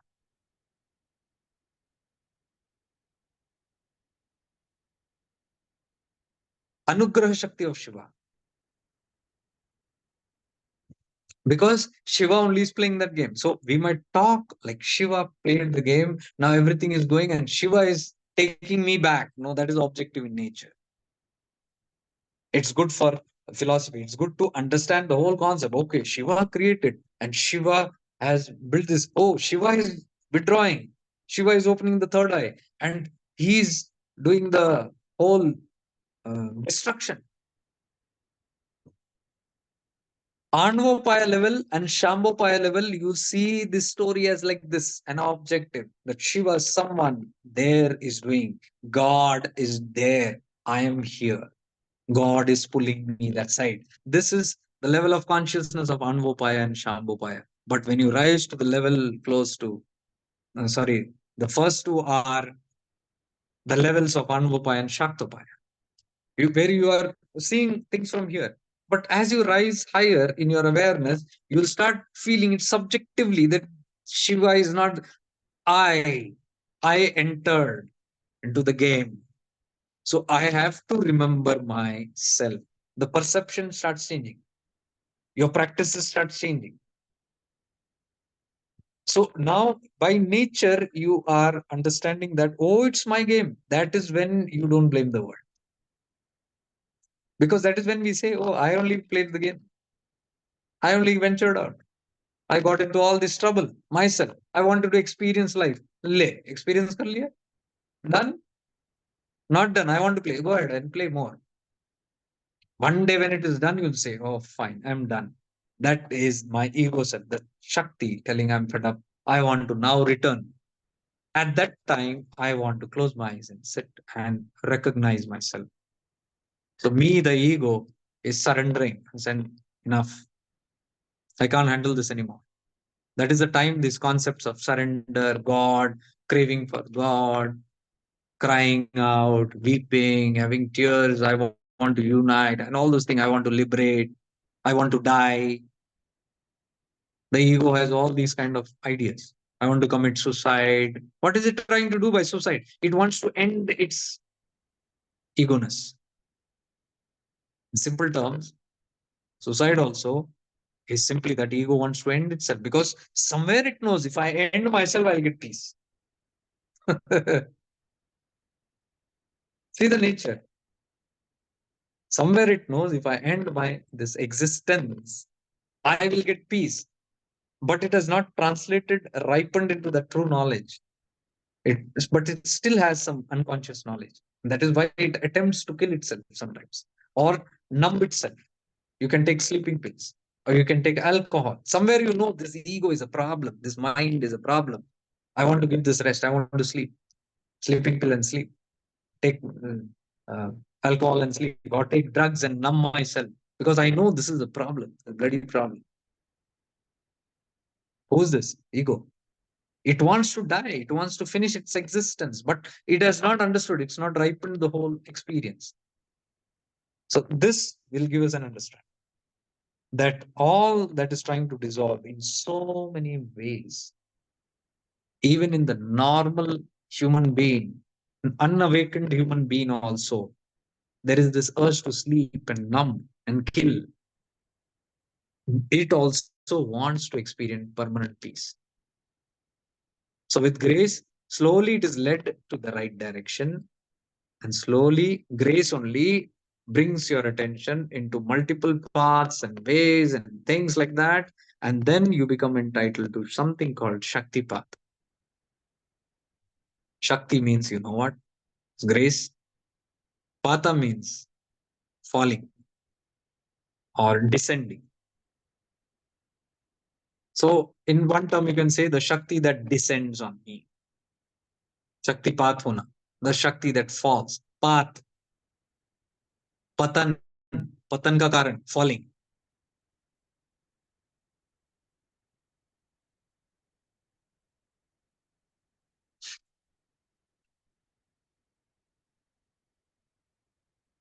So, patan means falling all the time. Or patal, patal lok, down. Pata means down. So Shakti Pata means something that descends down upon me. Now, this Shakti Pata is a concept very clearly and beautifully explained in Shiva Sutras. The Shakti Pata is what acts as grace. What we are telling now, something automatically is bringing me to this path, isn't it? Evolution is happening internally.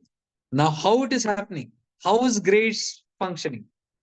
Grace is functioning through Shakti Pata. So Shaktipata, what we know is very limited. We only know that a guru gives Shaktipata by touching or by seeing or Sankalpa. Seeing means Nayana, Diksha. Diksha means initiation, where the Shaktipata happens. So by seeing, by touch, Sparsha Diksha or Swapna Diksha, in dreams, initiation is given.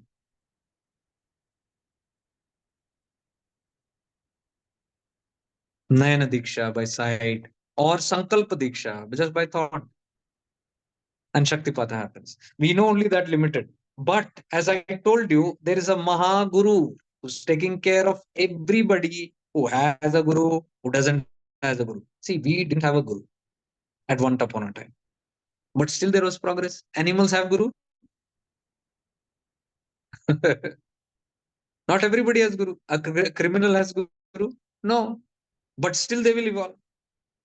Who's taking care? Mahaguru. Shiva. Through Shaktipata. So Shaktipata happens in multiple ways. Constantly. And we all have been having Shaktipata upon Shaktipata. We only don't know it. And that is where Kashmir Shaivism beautifully explains all these things. Finally, I'm so happy of getting all my answers, which was still missing. Got it here in Kashmir Shaivism.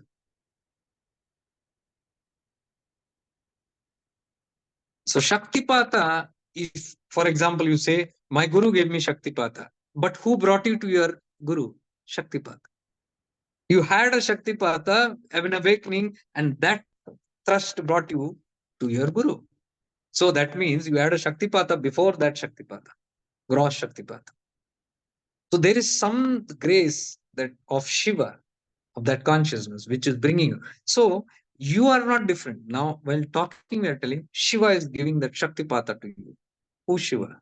You yourself. So I am gone out on a journey.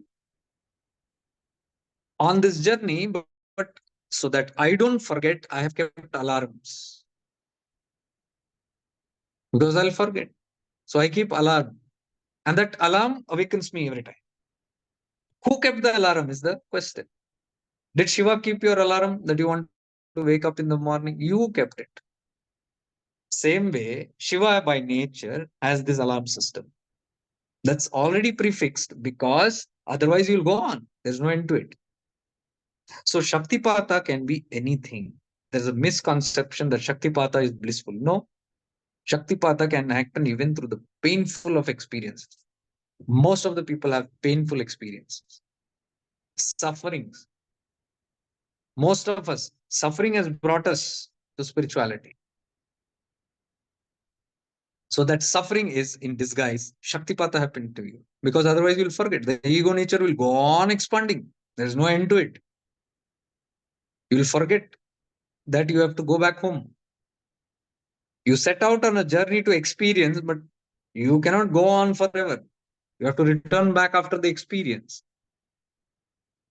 and then feel how beautiful the experience was. So life is all about experiencing. So that Shiva's nature in the non-dual form, it cannot experience. It is like your eye cannot see your eye. Can your own eye see your eye? If you want to experience seeing your eye, you cannot. You have to take the mirror and look into the mirror, and then you can see your eye. That is what's beautifully explained in Shiva's nature. Shiva wants to experience itself. How can it experience? Non-dual, you can't experience. So it needs a reflection. That reflection is the separate of Chit and Sat and Chit. So the Sat is reflecting, is looking at the mirror of Chit, the Shakti. Shiva is looking at Shakti. Shakti has become the reflection now. So now it can reflect its own experience through Shakti. So whatever Shakti is doing, it's its own, it is experiencing itself. Which when it is Sat and Chit, it cannot experience. So for experience, this duality happens. So that experience is got a limited time. That limitation happens through grace, Anugraha Shakti. So Nigraha Shakti is that aspect of Shiva where the Shiva Tattva allows the Shakti to take over. It allows simply so that it can experience. And the Shakti keeps growing, ego keeps growing. And as the ego grows, the Shivatva reduces. That is the Tirobhava nature of Shiva in Shiva Sutras. It contracts itself so that the experience is more profound. You go more grossly, more experiences. And you can see the same in yourself. The more ego we develop, the more desires, the more dreams, the more outwardly, the whoever goes more outward, more and more outward, you'll see their Shiva nature has gone from Atman has become small. Soul consciousness has become small. Then you become a Tata Birla. Fully in the world. Fully engrossed in worldly activities. Why? The Tirobhava nature. Shiva has concealed itself and it's now experiencing the ego. It has blown out. So the whole ego is having that big experience. And this concealed Tirobhava, which has now concealed itself slowly and has allowed the ego to go, which is called the Tirobhava nature or the Nigraha. Opposite is Anugraha. Nigraha means Shiva nature becomes small, it allows the ego to grow up. Anugraha means opposite. It Shiva expands now, ego starts reducing. That is the Anugraha Shakti. Nigraha Shakti, I become small and the ego becomes big so that I have a big experience. After a certain point, it reverses. Anugraha Shakti activates and Anugraha, I start expanding as Shiva consciousness, my ego starts reducing. Now tell me, who's the doer here? It's automatically the play of Shiva. This is why it is called the play of consciousness. We are just in that journey where everything is happening. That is why people who are in Shambhopaya level, very high level, like Ramana and Nisargadatta Maharaj, they say you have nothing to do. You're just part of the play. There is nothing left to do here. Just enjoy the game.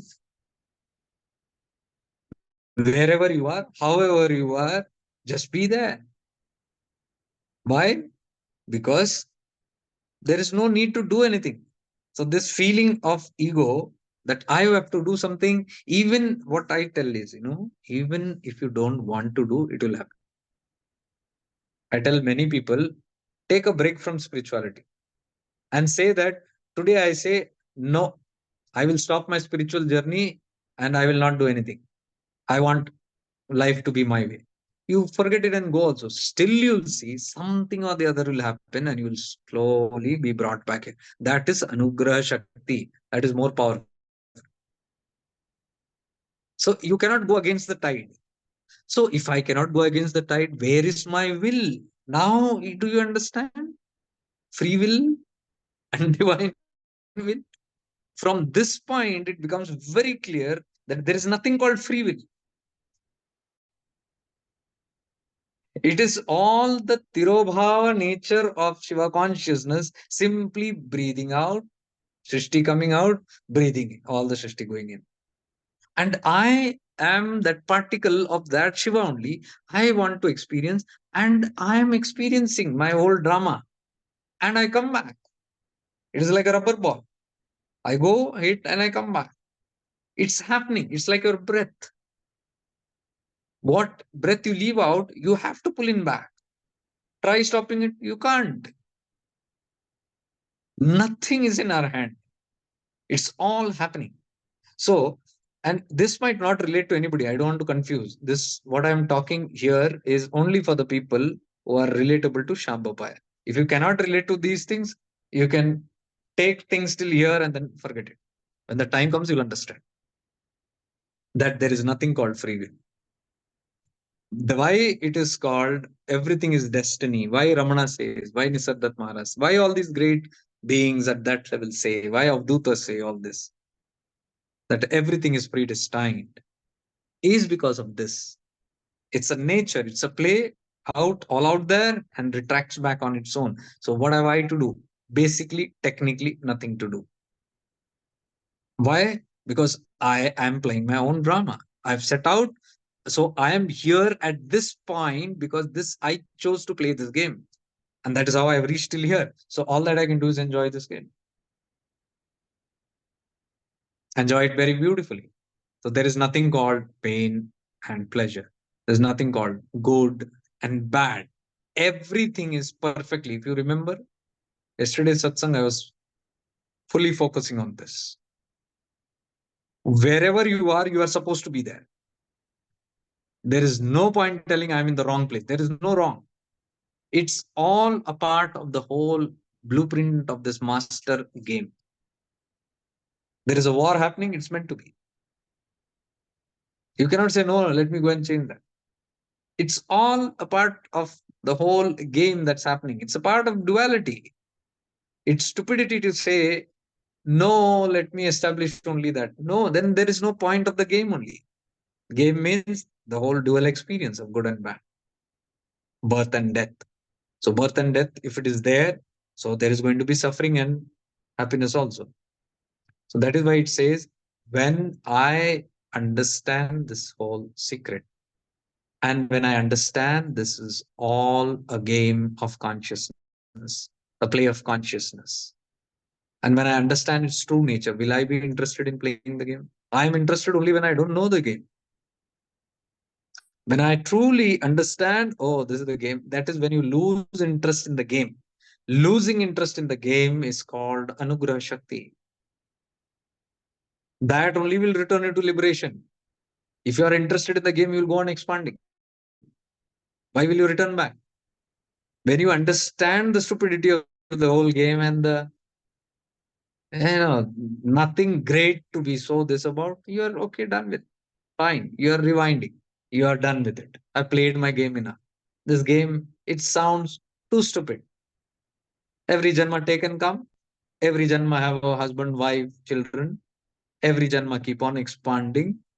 Every Janma then invite problems.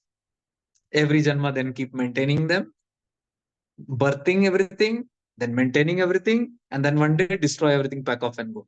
And again come back and do what is this?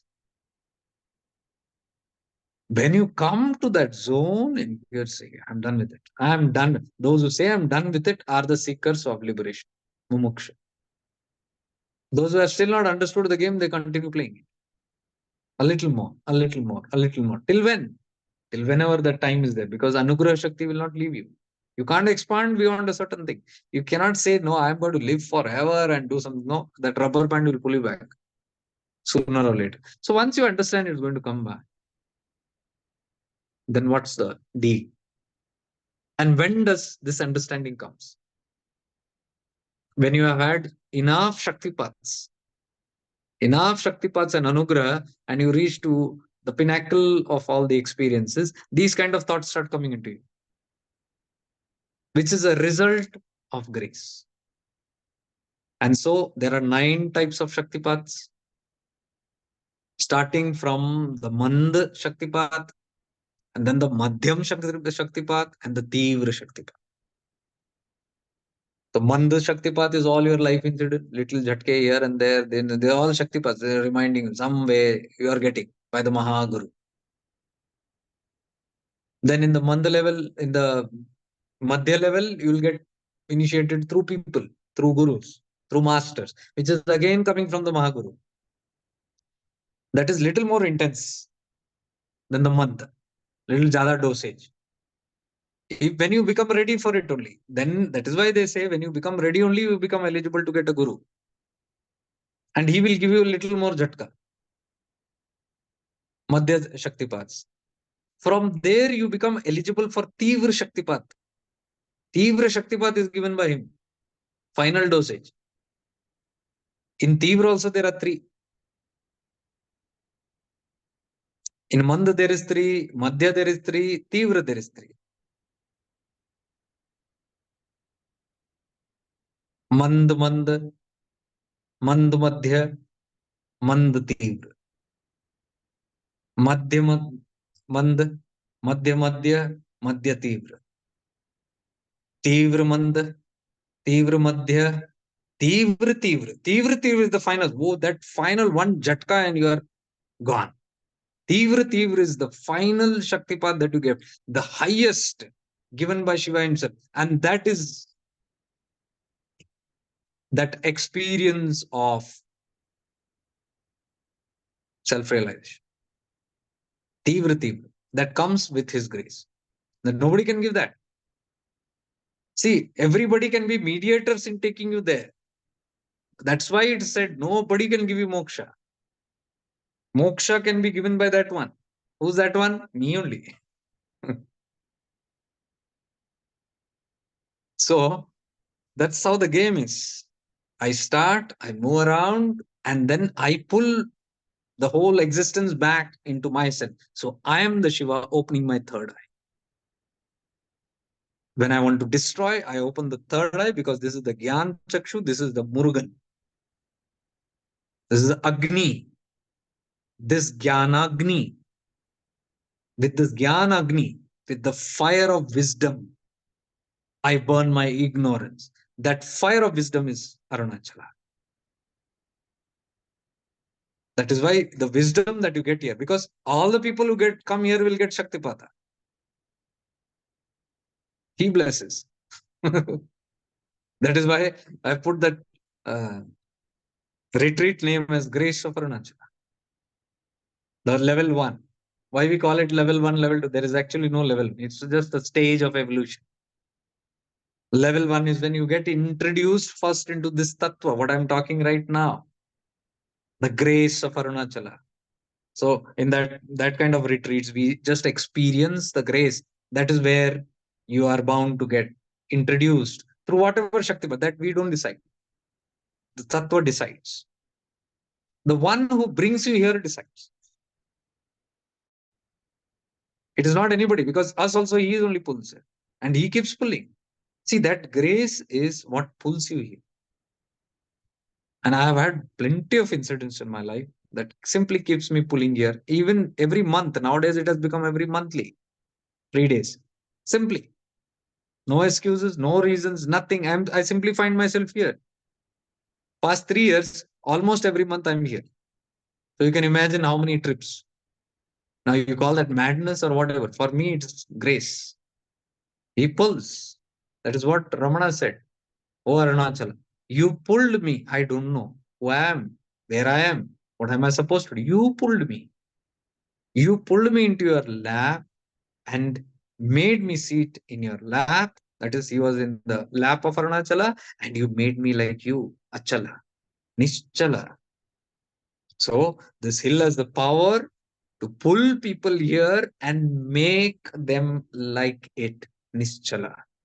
How can it make Nischala? By killing the ego. Vibrations are stored. So this is the Bhairav Tattva for me.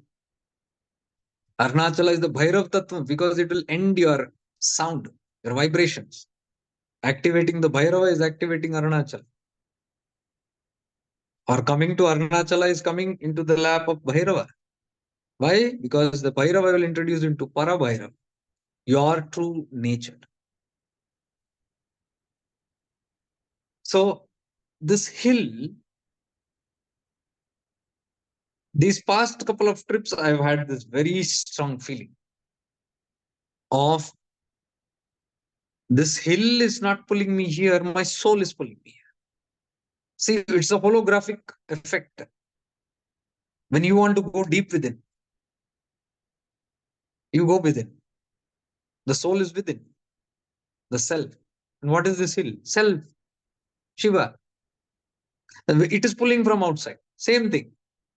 It is pulling souls to the self, to itself, Shiva only. Shiva is pulling all these beings. Who is the originator? He only. He's pulling everything into himself, isn't it? That is the macrocosmic effect. The microcosmic, you see, you as Shiva are going within and going into Samadhi deeply. You're pulling, withdrawing everything. All your investment into the samsara, here and there, you put, right? Invested all your energies into this plan, that dream, this game, that career, this, everywhere you have invested. And when you go into meditation, what happens? You simply withdraw and go inside and you go into that Shiva Tattva. And what's happening here, Arunachala? Same thing. It's pulling souls from everywhere into its source. All from everywhere it's coming. Where it has invested. Shakti has invested it everywhere. Spread out. Now it is pulling it back. Only when it comes back here, there is Nischala Tattva. So this level where you understand this. Now it can be through Anvopaya, Shaktopaya, Shambhopaya, doesn't matter, because there are people who will get pulled here, even those who are Anvopaya also, not necessarily you have to be there. It can pull you here and make you do rituals here. Puja, Pata, Karma Kanda, the Parikrama, all those Anvopaya practice will happen. That is what happens in our retreat, level 1. We go through all this. We do the Parikrama, we do everything. That's Anvopaya. That's not Shambhopaya practice. Anvopaya. So that is why I put it as level 1. We go through the Anvopaya and then we settle down in Shaktopaya. We do the mental kind of things, inwardness. And that we do, and then we prepare ourselves for level 2. That's the level 2. Those who have done retreat, that's why I said that's compulsory. Only those who have done retreats here are eligible for level 2.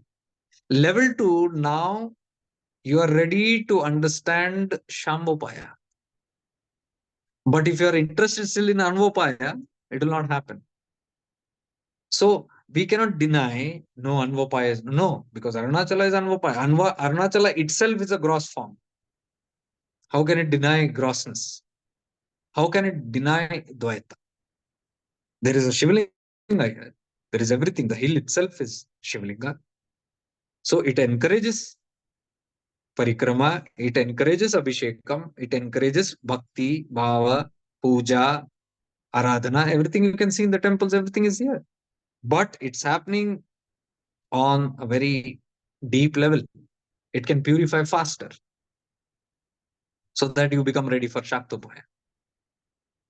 And then you become ready for Shambhopaya. This hill has the power to bestow that blessings. Because I've seen in my own journey, past 15, 16 years, I'm coming here. I can see my journey from Anvopaya to Shambhopaya very clearly demarcated. So this hill does have the power to do that. And that's Anugraha. That's grace. That is why I call this program as Grace of Arunachala. It has the power to bring us back. So I thought if I blend Kashmir Shaivism and Arunachala, it will be understood better. This whole sequence can be understood better. Because Shiva began expanding from here, it contracts. So Shambhopaya, it begins with Anvopaya, You need not, maybe at that time you are, not in that mm, level of extreme Shambhupaya methods. What is Shambhupaya? Nirlamba means no clinging at all to anything. Forget concepts, not even your physicalities. So Shambhupaya, you can simply say, because simply thinking we doesn't make us eligible. You have to see, how am I eligible? What is the simple question that comes in Shambhupaya level? Because that is very close to the Shivatva nature. One step beyond, you step beyond it, you are simply the Paravairava state. What is that state? Nirlamba. So for Nirlamba, what is the question? So if let's say the Lord asks you, are you ready to give up everything right now? Your career, your goals, your relationships, your home, your this and that, and all the things. Are you ready to give up right now? If you say yes, you are eligible Shambhobaya. You have reached there. If you say no, thoda time, then one step down. That's the eligibility. That's, we have to understand this self-realization, moksha. This is not just uh, some fantasy games. I see so many people talking about moksha, but they can't part with their Parker pen. They can't uh, let go of their dog, but they say, I want moksha. They can't give up. They can't give up that chocolate cake. They want moksha. They can even bargain when God says, are you ready to give up everything? Yeah, it's fine, but I want my chocolate cake with me. Or can my dog come with me? People do that. People definitely do that. They want to take everybody and go there. So it's like a mela. There's no mela, it's akela. You have to be just by yourself. So am I ready? Am I just ready to take that plunge? That is Shambhopaya. That is that level. So what makes us eligible for Shambhopaya? Grace. And at Shambhopaya, you get Tivra Tivra Diksha, Shaktipat. One Jatka and you're out. That's it. The end of the game. So to have Tivra Tivra Diksha, I have to become eligible. And for that eligibility, grace is working on me. So is it that now I want to move ahead faster? So I have to make effort. I have to make effort so that if I put effort, like if I do punyas, if I do, like there's a normal saying, right? Kripa, punya, आपका पुण्य का फल है कृपा हो रही है. Because of all the accumulations of your past, punya you did, so you are getting grace. So now the simple question is, oh, so for grace, I need to do all these things. So let me go and do it for grace. Let me go and search and hunt and Havaduta and fall at his feet and never leave it. Desperately. Why? Grace, kripa, to devour that grace. Or do I go and do 10 parikramas around the hill? Grace, kripa. So I have, so here you can see, it simply means I have to put effort to make grace, right? And then there is a saying where Avadut Gita says, without the grace of God, you cannot have Advaita Vasana. ये क्या मुसीबत है? Now it is like Advaita Vasana. Oh, to go to an Avaduta also, that's an Vasana, right? Advaita Vasana. To go to an Avaduta, I need Kripa. And here I'm thinking, if I go to an Avaduta, I'll get Kripa. But to go there, I need Kripa. That's how beautiful it is. So you'll understand this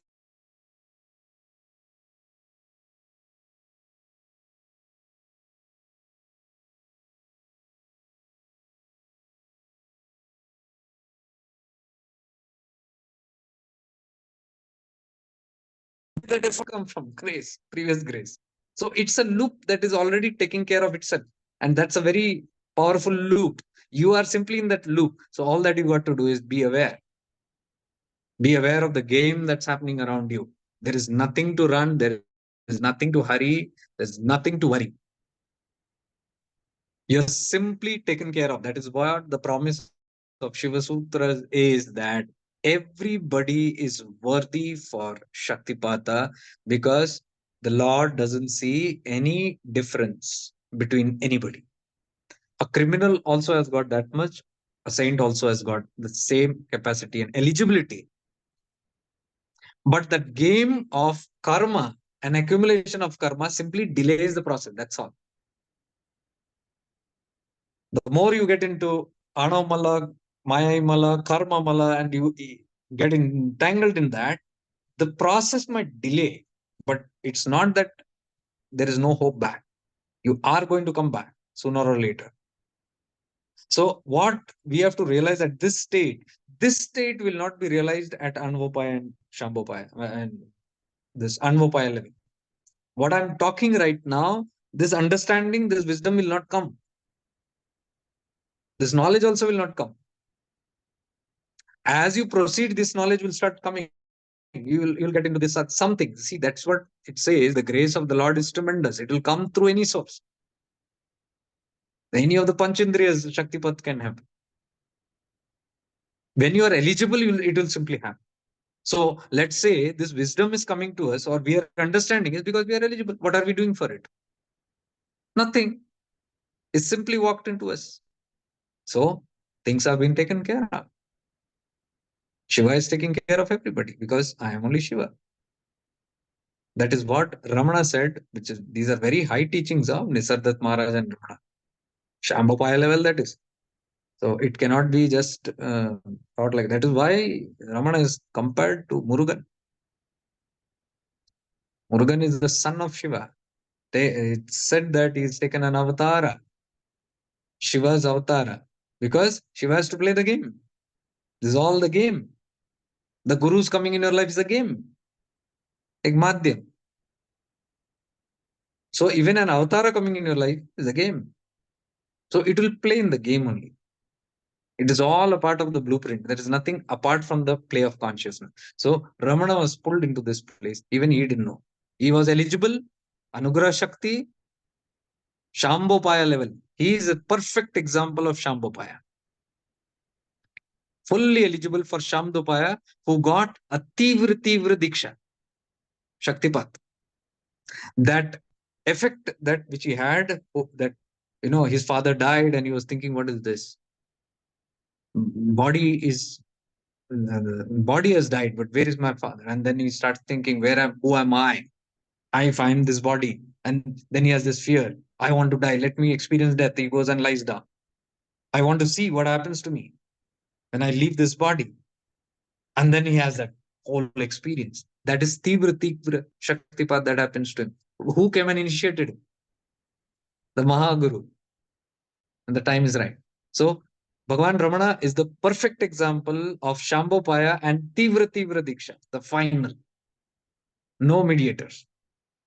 And then that happened, he's lost. And Tivra is very Tivra, very intense. You simply are blown into that consciousness. You move into that Parabhairava state, and you might lose your whole consciousness of the body and surroundings and everything. You are in that blissful, you are moved into that state. That is why Ramana came here. He was not aware for months. He was sitting there in a corner. Patala Lingam, he was down there for God knows how much time, where even rodents were eating his body. And he was not aware. He was in deep samadhi. Turyatit. Tivra Shaktipad happened to him. Sheshadri Swamigal had to pick him up and bring him here, and then he had to be nourished. Many examples are there. Ramakrishna Paramahamsa. When he knocked out into Tivra Diksha, it is said some person, to keep him alive, had to hit his body. Bodhani, Sharir Bodhani, otherwise the body will go. To keep the body alive, to feed, somebody had to feed food to Ramakrishna Paramahamsa. Tivra Shaktipat. happened. There is no point now. But yes, the body needs to be preserved for some reason. Same, Ramana had to be preserved for some reason.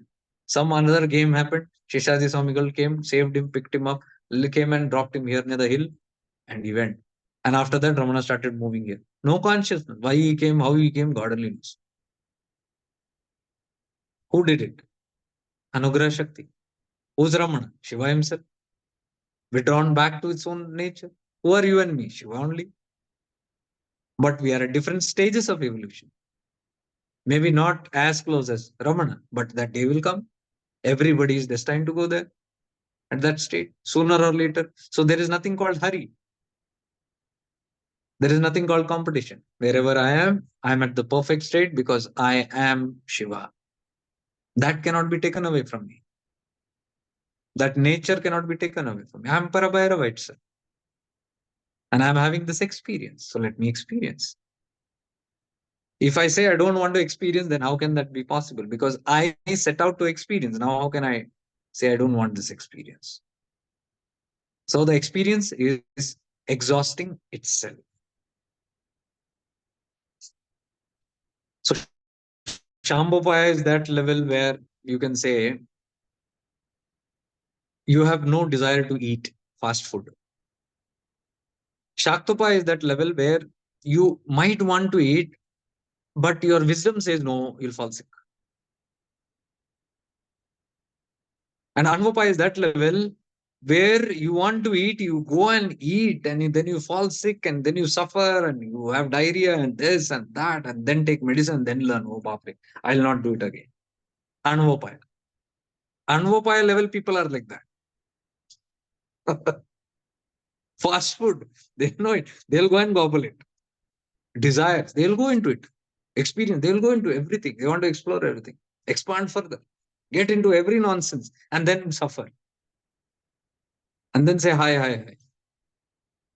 So there are some people who will go and eat fast food, and then fall, have diarrhea, and all that. And then they'll say, oh, horrible.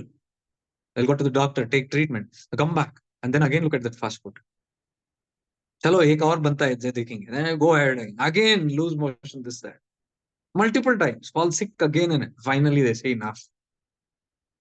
So then they move into that level of Shaktopaya from Anvopaya, where we are moving to Shaktopaya, and then after many months, you are going and you see fast food. And you say, hey, fast food, let me go and have. You go closer to it, then your wisdom, your intellect, your buddhi says, no, troublesome. Then you take another route and go. You're safe. Health is safe. Shaktopaya. And Shambhopaya is no desire only to for the fast food. You see it and who cares? No desire only. That is Shambhopaya. That's the best example, that analogy that can be given here.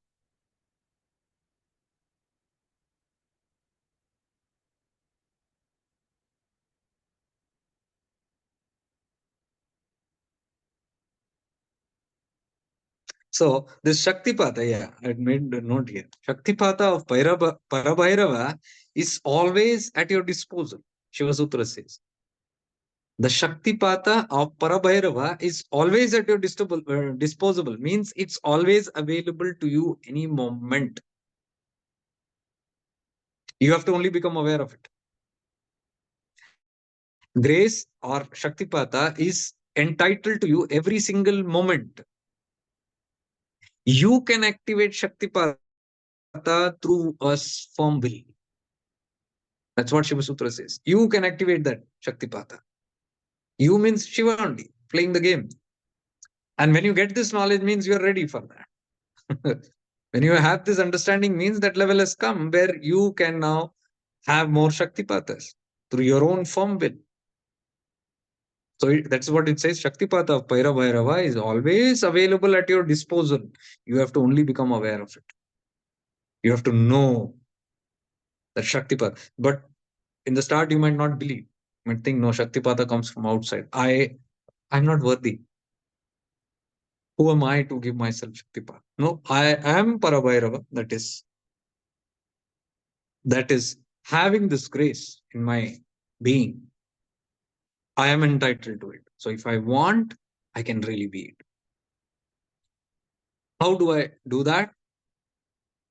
faith.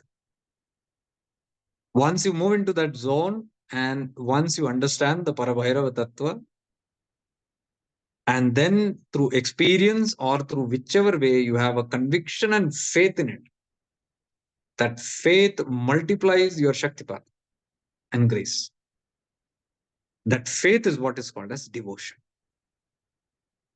Then you have a different devotion towards that Tattva. You will even have devotion to yourself, your own self, because that faith is there now that I am only that Shiva. I'm playing this game. Now I want to awaken the Parabhairava, that is Udyamo Bhairava. That is the moment when I say I'm eligible, when I know I'm worthy, only those people will say Udyamo Bhairava. They can fall in love with Parabhairava. And when they say Udyamo Bhairava, means awaken Bhairava in me and make me realize that I am only Parabhairava. Two ways. One is if you are in the other aspect yet, ego aspect, then you pray to Parabhairava, oh Parabhairava, release me from this bondage. Udyamo Bhairava, awaken, Jagoma, as you say.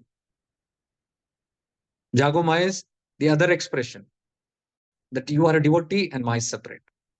Jagoma. Udyamo Bhairava, you say. Or Udyamo Bhairavi. But at this state, it is subjective. One, you can say to your inner self, Udyamo, oh Shiva in me awaken. But you are separate, Shiva is separate. And it can be also subjective, depending on your state of consciousness. You can say, Udyamo Bhairav means you are activating yourself. Oh, I'm Shiva. I'm remembering myself. Awaken me. Awaken myself. So, Udyamo Bhairava just means awakening and full effort. It means 100% effort. Udyamo Bhairava means an extreme, full fledged effort that I make 24 by 7, 100% involvement. The full fire has been set up. Udyamo Bhairava. That is when I become entitled to those further Shakti paths, powerful Shakti paths. So, can you see? We are only entitled for the Shakti path we can. But till the time we don't get this knowledge and wisdom and we become just helpless, then we are helpless to outside Shakti path. We are always running around for grace and touching every temple and doing every sort of thing just for that grace. It's not that it's not needed. That's the state of evolution. You have to run around. But a time comes when the running around stops and you know you are entitled to Shaktipat and Shiva is your Mahaguru. You are only that. So at that state, all the other things goes. And that is the purpose of all the mediums to get you to this level. All the people in Anvopaya and Shambhopaya have appeared in your life from the form of Parabhairava only to make you aware of your true nature. So all the gurus, all the masters, all the beings, all that support your progress is Parabhairava only playing that role to bring you to this level and here connect you to your own self or to the Shiva nature, and then you get entitled for higher dikshas and Shaktipat. So hope this is clear. Though I try to make it as clear as possible. So what makes you worthy of grace is your own faith. And that Udyamo Bhairava is why I talk about meditative awareness. Meditation is not Udyamo Bhairava. That is only awakening Bhairava part time. 1 hour, half an hour, you do it, and then you are gone. Gone back to eat fast food. Vapas sansar. So meditative awareness, why I'm focusing so much on, and I'm telling is because that will get you into the Udyamo Bhairava. Aware. You're aware of all the time. Vismaya. That Vismaya also happens when you're aware. That's what Buddha said. When you're aware all the time, you are aware of new levels of your awakening. Only those people can have Vismaya. Vismaya is not closed door meditation and one half an hour activity and then you're dumb again. Vismaya, every moment you are having new states of awakening. That can come only through meditative awareness. So, learning to shift into this awareness is learning to live in awareness. It starts with shifting, you drift. You shift and you drift. You keep falling back, you keep it. All these practices is designed simply, and it's all basically coming from Vigyan Bhairav Tantra. So it's Shiva's teachings only. All these practices, what we are doing, is basically from that nature only. It's coming from there. It presented in its own way. So it's simply trying to make us firmly seated in that awareness. So if you want, you can study Shiva Sutras, you can study the Vigyan Bhairav Tantras, and you'll see whatever I'm talking here or whatever you have been doing all these years. It's all there, same stuff. In fact, it is explained as awareness only. Shiva is awareness only. So we shift into awareness, we drift, shift into awareness, you keep shifting until you start living in awareness. Living in awareness is meditative awareness 24/7. And then the further things happen. That is there in Shiva Sutras again. In the Jagrita Avastha, if you practice, because that is the only place you can practice. You can't practice in your dream. You cannot practice in your deep sleep. So Shukti. Only available time is Jagrita. So if you practice in your Jagrita and expand your Jagrita, if your Jagrita becomes Jagrit with awareness, it then pushes automatically moves into Sushupti and Swapna also on its own. That's again the grace doing it. So we can only practice while we are Jagrat. And that is all shifting into awareness is all about. So if you have any questions, you can ask now. 50% has gone to sleep.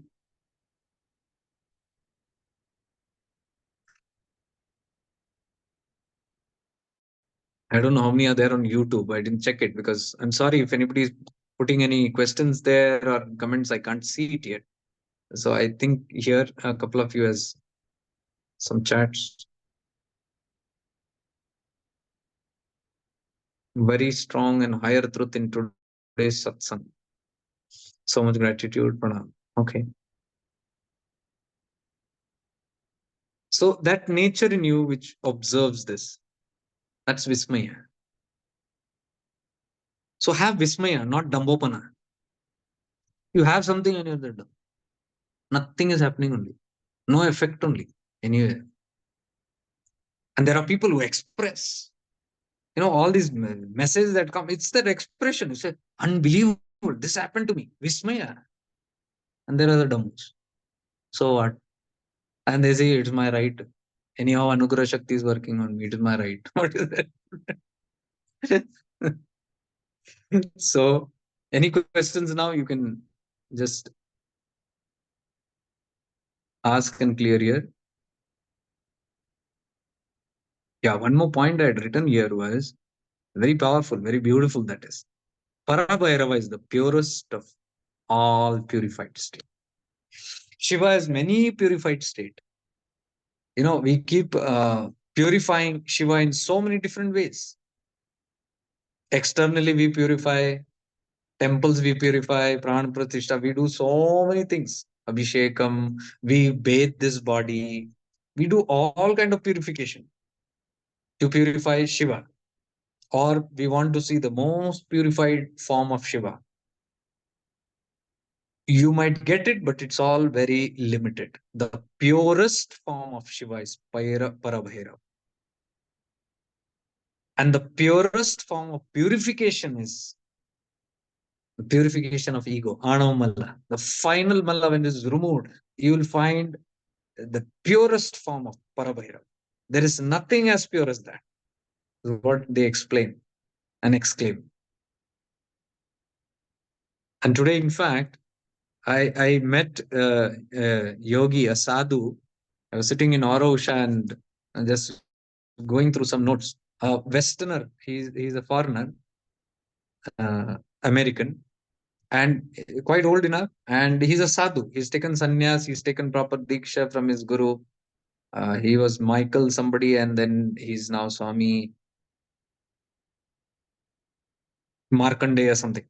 Uh, so I used to see him, Yogi Ram Surat Kumar Ashram, many times. He walks with a danda and he wears that Bhagwan clothes and he's a beard, old white beard, and with a hat. He keeps moving around. Yesterday also I saw him. So today I was sitting in Arusha. We exchanged. He entered and he looked at me. I looked at him, just smiled. He went and sat. Then I was there in Arusha for almost 4 hours today doing my work.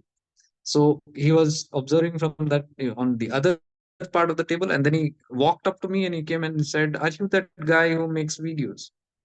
I said, "Yeah, probably what you're trying to say." Then did you make that video on Topiamma, or did you once walk around Perumbakam Road and you're speaking about Avadhuta? I said, then it could be me. He said, "Yeah, yeah, yeah. I recognized you. I just can I sit here?" I said, "Yeah, sure." And he sat and we had a conversation. So a long conversation. He just wanted to come down and he said, "I just want to say thank you because that video opened up so much." And he's here for many decades in Tiruvannamalai. He's more affiliated with Yogi Ramsud. So he said, in that video you were speaking about Avdutas, even Topiamma, and then the hill. There was so much of knowledge, and I can see it is so much of authentic knowledge that's coming from here. And I was awed. I forwarded to my friends and I said, Listen to this guy is talking. I believe you are not doing much videos." I said, "I do, but it's all very limited, but not here." So he said, "I just came to say thank you." Then I just inquired about him. Then I came to know he was a stuntman. See, what I'm trying to talk about is Shaktipata, grace, Anugraha. वो कहाँ से कहाँ पहुंचे देखो. And he said, "I don't know the ABCD of Arunachala." And he was married thrice. So thrice is that only, no? What do you call that? Fast food?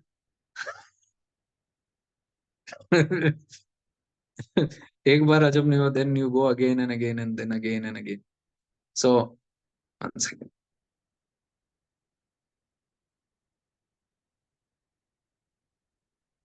So he had his first wife. He said her name was something, I forgot. She came to India in some manner and she lived around in this place. And she was with Yogi Ram Surat Kumarji, very close to him.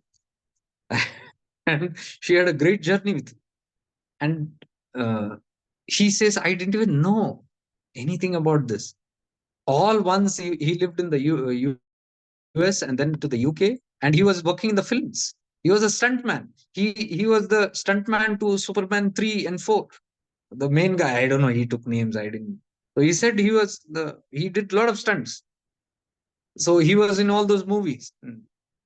And then this whole thing happened, and then one day he saw Bhagwan Ramana's photo in some place. And it was very deepening experience. So he got connected from there. And then his wife had to come to India and she was here and she never told him about Yogi Ram Suratji. And then finally, when he had to come, a lot of events took place.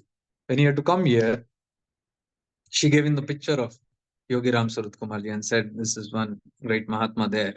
And that is the first time he says, "I heard about him. And I came to India." And that photo was blessed by Yogi Ram Surat Kumarji because his wife was asking, "Can I take a picture of you?" And he said, "Yes, take." And some miracles thing happened and all those pictures and all. Long story, that is, cutting it short. So he told me the whole history of Yogi Ram Surat Kumarji, Devaki Amma, how she came, and a huge. I mean, I've never heard it. So much of detail. Yogi Ram Surat Kumarji, imagine he's from North India. He only knows Hindi, and he lands up here, and he wanders all this Tiruvannamalai. He doesn't know Tamil, only Hindi he speaks.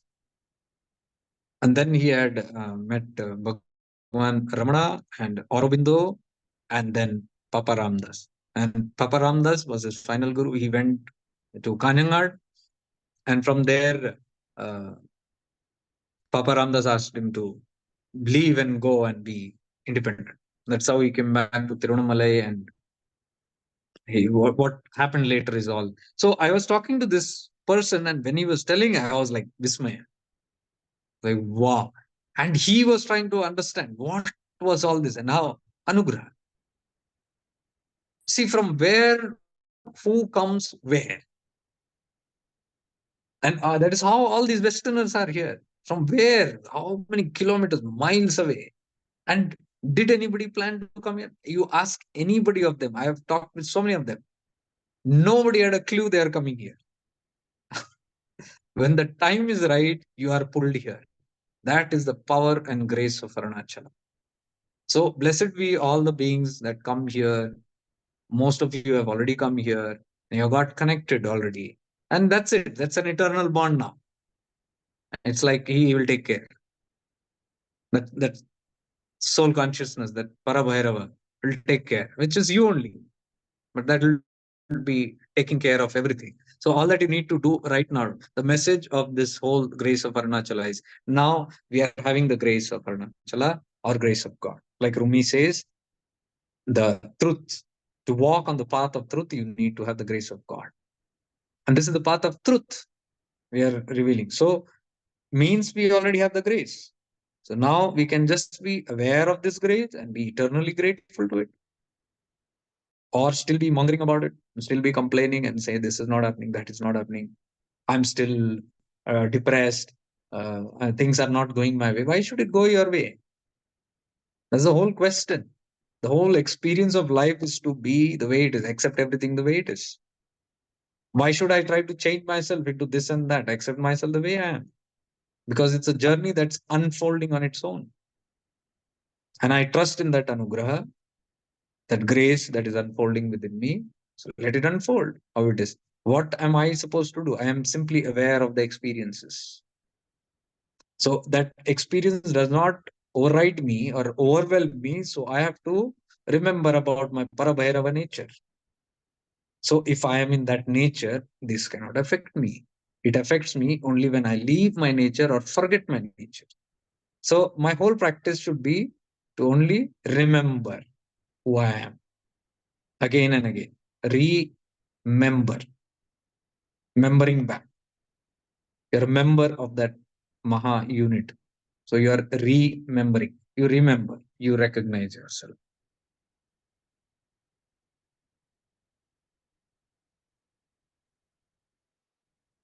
So in love with Parabhairava, how relentlessly he never gives up on us. Can I translate that?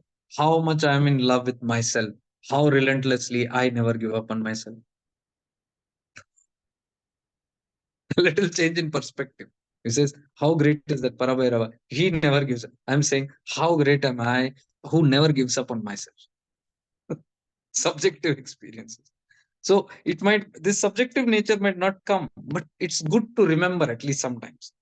And you can make this a practice, even if you are faking it, if you are not having this, okay, at least you remember this.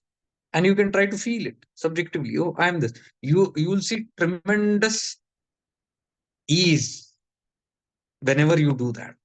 You will see tremendous guiding support, a love, a power that's coming from within, and knowing that I am only that. So you might try doing it. Okay. So no questions. We will end it today, 12:15. So it went for quite long, but I will nourish this whole session. And thank you everybody for being here.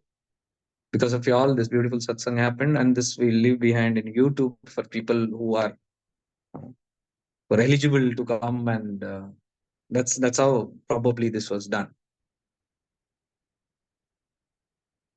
So we'll end today's session.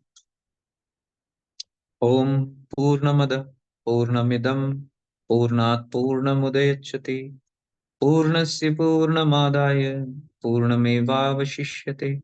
Om Shanti Shanti Shanti. May we all be blessed. May we all evolve. May we all be free.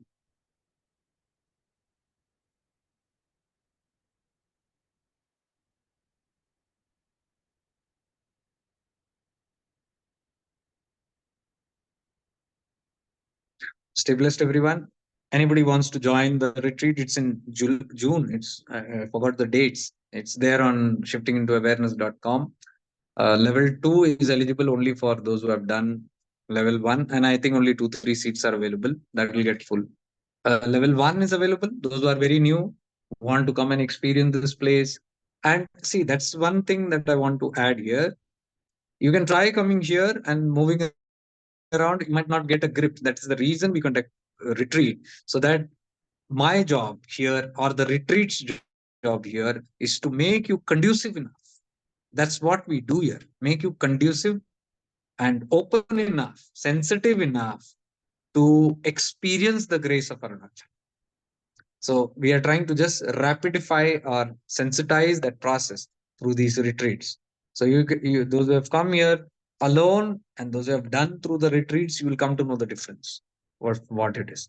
So if this can help you, you are most welcome to join these retreats. You can go to shiftingintoawareness.com and then sign up there for approval, and then we'll take care from there. So thank you so much, everybody. Good night and bye.